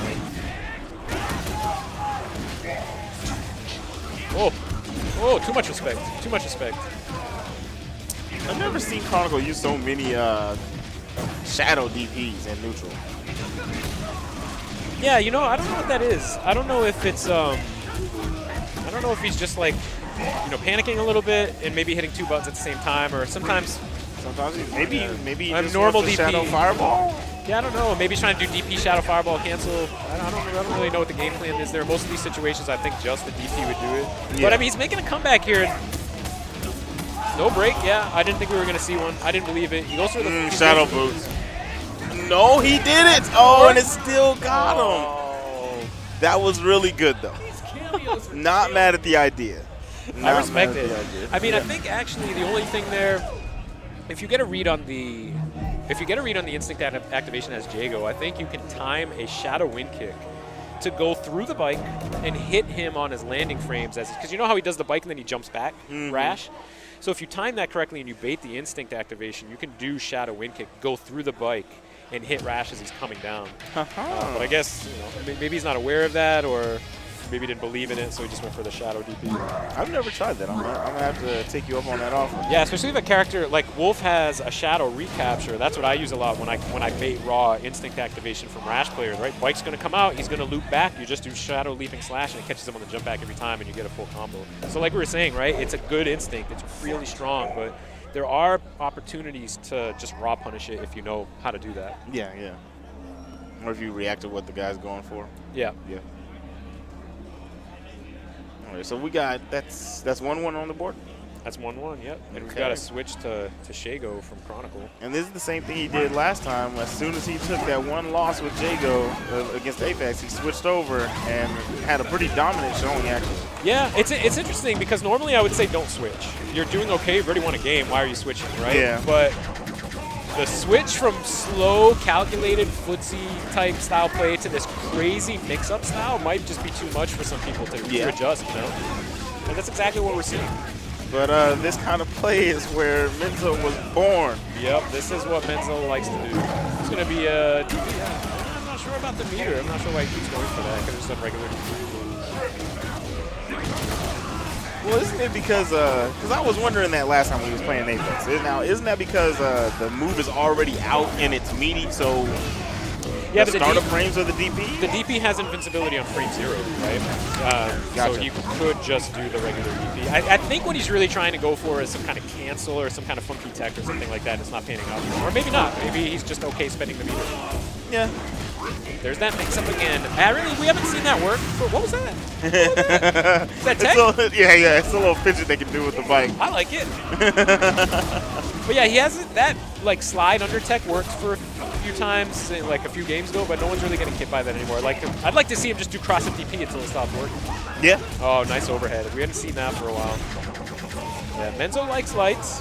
Yes, he does. Chronicle's been breaking those for He's breaking them all day. 3 games now. Making use of that heavy kick. You didn't believe in the punish. Oh, man, this can be bad. Okay, no breaks yet. This is a good opportunity to break. And that's it. Yeah. Menzo will break. Yeah, I mean, it was a, if I break it, I mean, if I don't break it, then I die. That's KI, baby. That's the mix-up. Yeah. Because if he hadn't broke, he would have got advantage. It wouldn't have been, he had a long road ahead of him. But yeah. Yeah, that was do or die, man. That was pretty quick. That's what I'm saying, man. That was a quick game. That's why in the first game, in the first match, I mean, even though he ended up winning round 1, I didn't understand why he picked Jackyl when, yeah, it's a different player, but it's still Rash, and he dominated Apex, so why not just stick with what you were doing? Yeah, though I think that was largely player-based, right? He dismantled Apex as a player in that game with the cross-ups, right? Yeah. You're starting fresh with Menzo. You don't know if you have that, right? So you have to establish that first. So maybe that's why. I think Jackyl out of the gate against a character like Rash, right? Rash is going to hit you a ton. Yeah. Jackyl doesn't need to hit you a ton because he does a good amount of damage, and he gets his health back, right? So I think that's maybe the idea, right? Both of these characters are sort of like death by 1,000 cuts. I mean, they can do big damage in certain situations, but in your common situation, it's low damage. So I think maybe that's what Chronicle is going for. But he's favoring the mix-ups now. Yeah, he really didn't need that, and I like the no-break attempt on that. Very good defense against that button, man. Yeah. Yep, that's what you need to do against that character. There it is again, yep. Good reaction. It's really hard for a lot of players to do. Nice block on the overhead. He was obviously pressing buttons there. That is only -2. Yeah. All right, got the hard knockdown. What are we going to get? Yeah, just trying to get out of the corner there. It worked out for me. Menzo didn't get a strong punish. Nice mix-up. He thought he was going for the overhead again. And he's going to get the health gauge. Around. All right, still sitting pretty heavy on the health. Almost got instinct, opened up, wall splat. What's the mix-up? Yeah, I like the short combo into the instinct activation, but he's definitely has to make this happen. I'm loving that DP bait. That's what he had did to Nikki earlier, and it got me a little hyped. That jump and then I like it. time. Yep.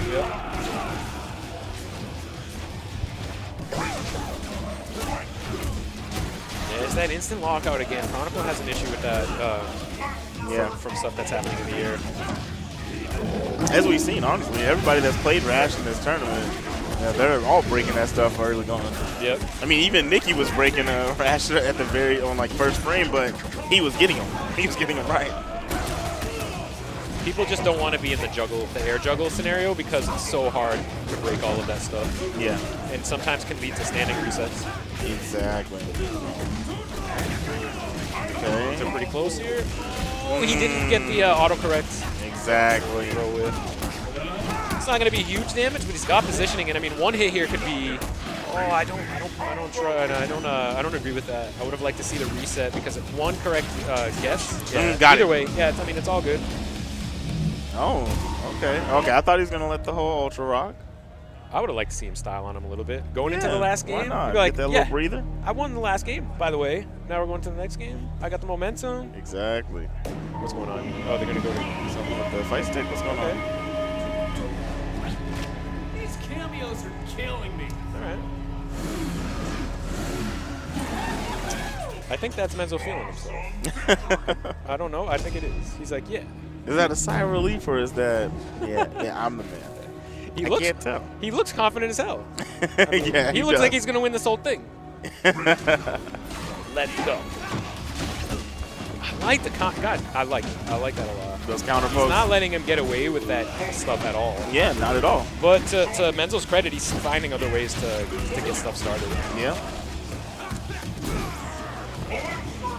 And it's not like Chronicle's punishing him hard. Yes, he is getting counter pokes, but he's not punishing him enough for Menzo to say, "Wow, I can't do that." That's a really great point, and it's interesting to see him not adjust because sometimes you just don't know and you don't believe in the confirm. You jab, you're like, I don't know, you know what I mean? Mm-hmm. At this point, I feel like he should be confident in the punish. Yeah.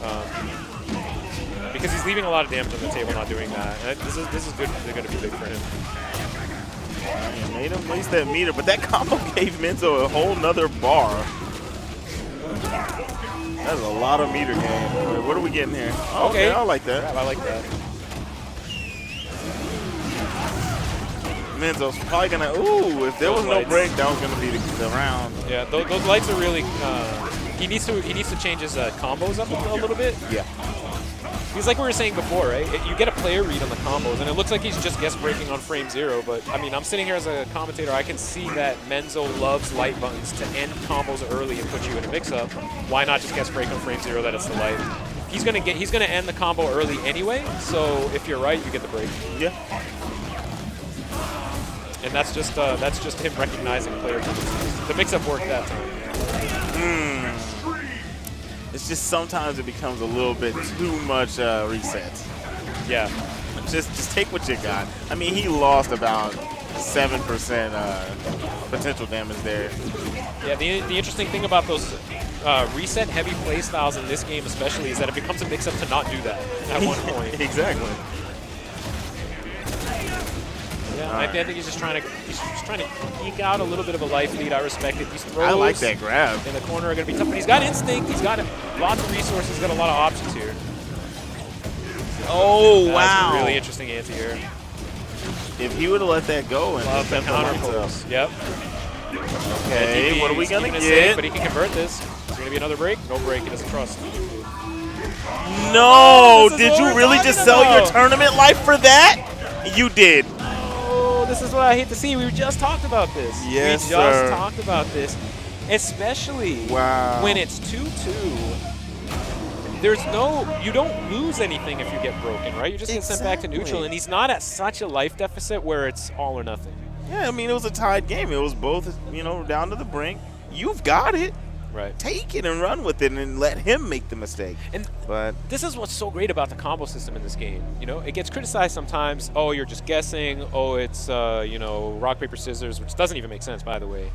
But what happens is then it comes back to you, right? It comes back to you in that, okay, he's guess breaking a ton. I'm going to counter break, but that's part of the mix-up. It's like I'm breaking so much that I've conditioned you at this final moment of the final game to counter break. And that's really a beautiful thing that you just don't see in a lot of other games, right? He has the advantage. He has the hit confirm. He's about to win, and he gives it all up on a read. yeah, on a read, a read that is made out of fear. Yeah, exactly. It's almost like a conditioning, right? He's almost been conditioned by the break so much that he didn't really think about it too much. He just kind of did it. He's like, I feel that there's a break coming, and I'm going to counter break. And that's where I think sometimes KI requires such like high-level thinking of, I'm in the combo and I have to stop and be very present of what I'm doing and not just react and not just act on my own instincts, but actually stop and think and like, don't let yourself counter break here, or don't let yourself break here because it could cost you the game. We've seen that, what, twice already, where the whole set was lost to a failed counter break. They sell the whole set. Whole thing. And the risk reward is not in your favor. If you're wrong, you lose. If you're not wrong, you just get sent back to neutral. And there was no life. The life was pretty much even. But getting into the grand finals, man. Grand finals. There's the mirror pick. Oh, he finally did it. Saving it for the end. I don't know. Is that a Yoo-hoo? What's this guy drinking? I think that's one of those. It's a Red Bull. Oh, it's a Red Bull. Yeah. Oh, yeah. naturally. What's the yellow one? The citrus one? It's got to. Yeah, maybe lemon. That'd be kind of gross, right? Yeah, I don't know if that'd be good for Red Bull. I don't want a lemon river. That's disgusting. Citrus is fine. All right. So yeah, this is crazy. Menzo in grand finals. I mean, this is just nuts. This is something I don't think anybody would have expected to see, but he's here now. I like the early counter breaker attempts. They're both going for it. Yeah, with Mira, if you're right, you've almost won the game. Like the life lead at that point is so great. And if you're wrong, not a big deal against a character like Rash this early on. Yeah, especially with no meter, nothing's been established yet. I like Great it. counter breaker. Both of these guys are crazy breakers. They're psychic breakers. They're going to break until you make them stop, so I like it. We've seen like 4 counter breakers already. Good missed, and he's going to get that health back. See what the mix-up here is? Oh, he misses the recap, and that should be life bar. Throw a boot. Yeah, he didn't need to do any hits there. The bike is not breakable. Yeah, and the bike would have killed anyway. He didn't have to do anything. Shouldn't have gave him that chance. Oh, wow, that's interesting. Mix up, good block. I like this pressure. That was a real block streak. Oh, wow. So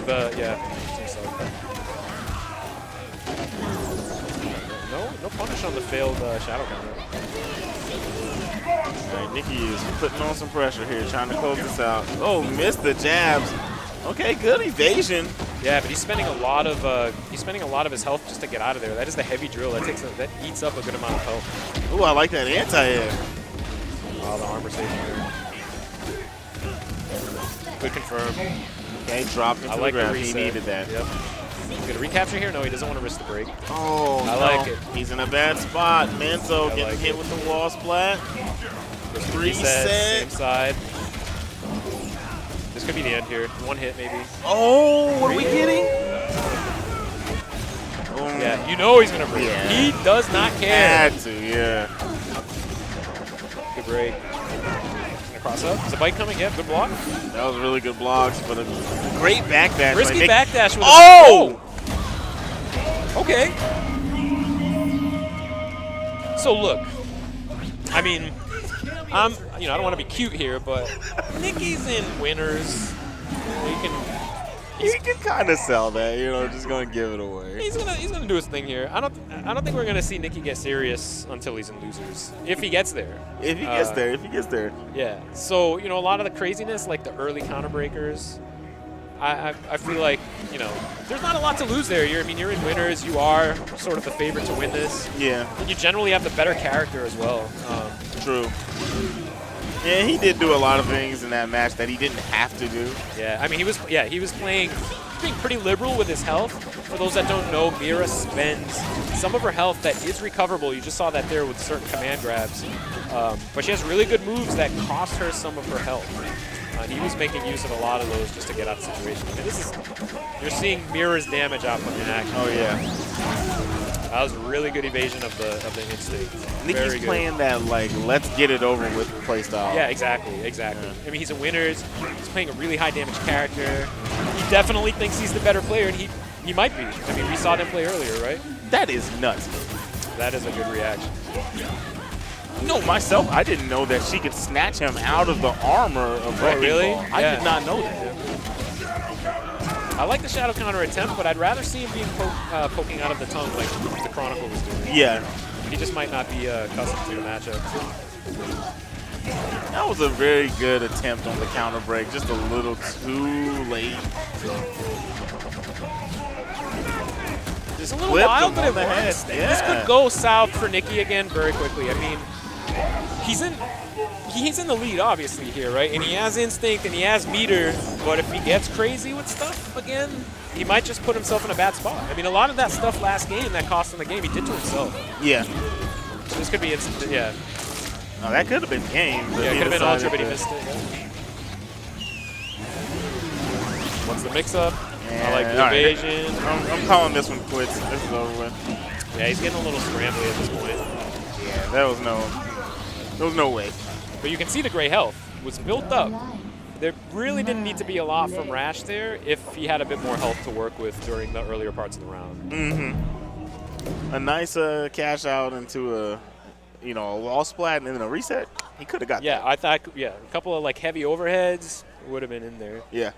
I like this. Nicky's like, man, this guy's nuts. And Menzo's like, dude, this guy's nuts. These are probably two of the nuttiest players in Killer Instinct, but they're good, man. And like, I mean, nutty is, people might think that's said in a bad way, but it's not. I mean, everything they're doing is controlled.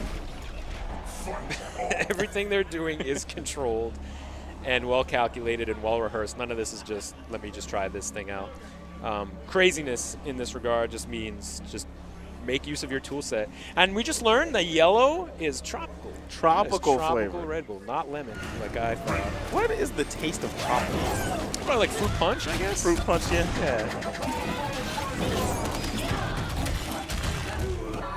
I like it. I like it. I was not mad at that. If he was right, man, that would have been a lot of damage. A counter breaker with Mira is like optimally 70 to 80%. 70 to 80 free. Okay, I like the pressure here. This is a tough spot. Mira can put you in some pretty nutty left-right mix-ups here if done correctly. I like the side switch. Yeah, I like that a lot. Good awareness. Rash really shines in the corner. When he's doing those combos and he just keeps it going, and he's already only going to get about 12 to 13%, just let it go. Yeah. Just end it and get your position that you already created for yourself. Yeah, exactly. All right, so here's the bike. Nicky has shown that he knows how to deal with it using Mist, but Mist is expensive when it comes to health. Yeah, that was a punish, but he missed it. Nice, got the mix-up. He used that tech for you, Paul. Oh, the bike shimmy? Yeah. Oh, I love it. The fidget bike. I'll take it. Yeah. I'll take it. Yeah, and again, it's like we were saying earlier. I mean, I think Nicky is mostly doing this to himself, but I don't think he cares. He's sort of just having fun with it right now because he's in winners. The really interesting thing will be to see if he stops playing this way if the bracket gets reset. Yeah. Because right now, Menzo... What if the bracket gets reset and then he changes his playstyle and it causes him to lose a game? Yeah, right, exactly. That's what I'm saying is like if he doesn't. This is very one-sided. I don't think Nicky cares. I'm not sure he's taking it seriously or something. Or he's just having fun with it. Or maybe he's just never fought Rash before. Yeah, what if Rash is just blowing his mind right now? You can't just fight this character, right? You can't be a KI player and be like, I've never trained against this character. I don't know what to do. I don't know the frames. I don't know the tech. And just fight him and outplay. You can't. Yeah. Like, it doesn't work that way. You have to know. You've got to have some sort of matchup knowledge. But I personally think Mira loses to... Mira's generally a better character, like, tier list-wise, but I think she does kind of lose to Rash. I've heard people say that. I also kind of agree with that, having played Mira for a while. Because, I mean, we saw Nicky do work with Fogler, right? So it might just be a matchup thing. Okay, I like it. Oh, no. That was a little I didn't like the crazy on Shadow the Ram's side. head. I didn't like that. Well, I think he thought he was going to throw bats on him after that cash out. But Yeah, but you can react to that. yeah, exactly. That's There's a lot of recovery on that projectile. That is not going to work. no, sir. Yeah, see, Nicky doesn't counter poke like the Chronicle is. He relies more on shadow counters, which don't always work against Rash in that situation. Yeah. That was a good Hard punish knock on there. the raw heavy kick there. So play shadow counter again, but yeah, no worries. Oh, this is confirmed. I like it. Oh, man. He said, this pressure ain't over yet, buddy. -2 into DP is just a scumbag. You're a scumbag if you do that, especially when you're in a life deficit. You are just a scumbag. But that's what you got to do sometimes. It makes sense, The man. mist is in. It's going to cause some potential damage if you can get it out again. Yeah, he's just trying to lock him down with the mist, or with the shadow bat so we can do this, but didn't get He it. didn't want any part of it. He jumps clean out of it and ate that bat, too. I like that I anti-air. am loving that anti-air. He's not getting anything out of it because it just recovers health, and he already had full health, but it just stops the option, which I really like. Yeah. I missed the shadow counter. Wow. That was a good poke. Yeah. But Menzo has a chance here. No, he Not gonna doesn't. get you. No opportunity for chip there. Is he going to do it? I knew it. Oh.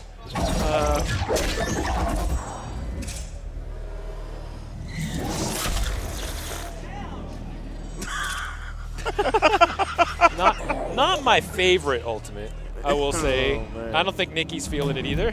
Yeah, I'm pretty sure that's some sarcasm we heard right there. But pretty cool nonetheless. It's cool that you have that option. Yeah. Like if that was done to me, like I stopped competing in this game before ultimates were a thing. But Yeah. if I got hit with one of those in tournament, it's bad enough to get supreme, right? And it's bad enough to like get full ultra, but getting ultimated in, I don't know. It's not a good feeling. I'd be pretty upset. Get your blood pumping. All right, all right. Taking that breather right quick. So is Menzo checking his He's notes? texting Apex right now. But yeah. What do I do? Go nuts. Okay. Already ahead of you, bud. I'm doing that. So this is it, right? It's 2-1? This is... No, that's 2-2. Oh, it's 2-2? Mm-hmm. Okay. I missed a game. Yeah, it should be. I hope I'm not. Yeah, okay. Yeah, okay, cool. I would love to see Menzo reset this, and I'd love to see what Nicky's response to that is. 'Cause again, I think he's playing a little disrespectful. I think he's just kind of doing whatever he wants. Yeah. And I like that Menzo is keeping up with it and saying, like, yeah, you're going to have to try a little bit more than that. Yeah, yeah. Or maybe pick your other character. Nice. Oh, yeah, because he did send him to lose his Yeah, he said right. right. They played in winners final. Yeah, yeah. Nice jump back. Menzo's been doing that a lot. He's been doing that shadow wake up a lot. It's really just not working he's out just from the past throwing few it out there minutes. instead of reacting to the bat throw. Yeah, exactly. And that's right. He's anticipating it, and he doesn't have to. Okay, we got a good jump in. No break. I didn't expect a break there. There'll probably be one like right here. Okay. I think that was an accidental reset. Yeah. Or overhead, maybe. Nicky, there's not much that Nicky needs to do, right? There are only two threats here. It's really the overhead and the grab. The grab is whatever at this point, though with the bike, the grab does cause a recap, so it is a little scarier when it's an instinct. But I like Nicky's play there. There's really no reason to do anything. Just block it out until the instinct's over. And now, look at this. He's right back at it. Yeah, he didn't have to fight back on that at all. Yeah, Menzo's just getting up. I think Menzo might have given up. He's getting a little antsy on wake up. 40% health away from being the 2017 SCR champ. Yeah, I think this is it. Yeah, why not go for the counter breaker just to drive it home? Yeah. I don't think there's much Menzo can do here. All right, Menzo. Okay, just get it over with. Save your instinct. Okay, let's see if Menzo can keep this from happening. If he makes this comeback, I mean, he's the greatest of all time, but I don't think he's going to do it. I don't think he can do it. I'd love to see it happen. I want to see this man win this tournament. Okay, there goes the break. What's happening on the wake up? What a shadow counter. Okay. I like it. I like that he changed up his combos. Remember, he's being so predictable with the lights and getting broken so much. I like that at this point he's changing it up. That's really good awareness, man, at this point in the game to be able to change stuff. Hey, I think it happening? I think he's about to be the greatest of all time. No! No! One button. Oh! Well, you know. Nick. Instinct champion. Give it up for Circuit Nikki. So congratulations to Circuit Nikki. He takes it. I mean, convincingly, I don't know if I would say that. I think he was playing disrespectfully, and I think that Menzo checked him on that. Yeah. So, and to he see, didn't dominate Menzo by any means. No. And I like to see that, right? I like to see a player feeling himself and then sort of getting shut down for it. Mm-hmm. But Nicky's a great player. He's been putting in the work. He's been traveling everywhere, especially since he's been sponsored by Circa. Yeah. He's doing work, man. It's good stuff.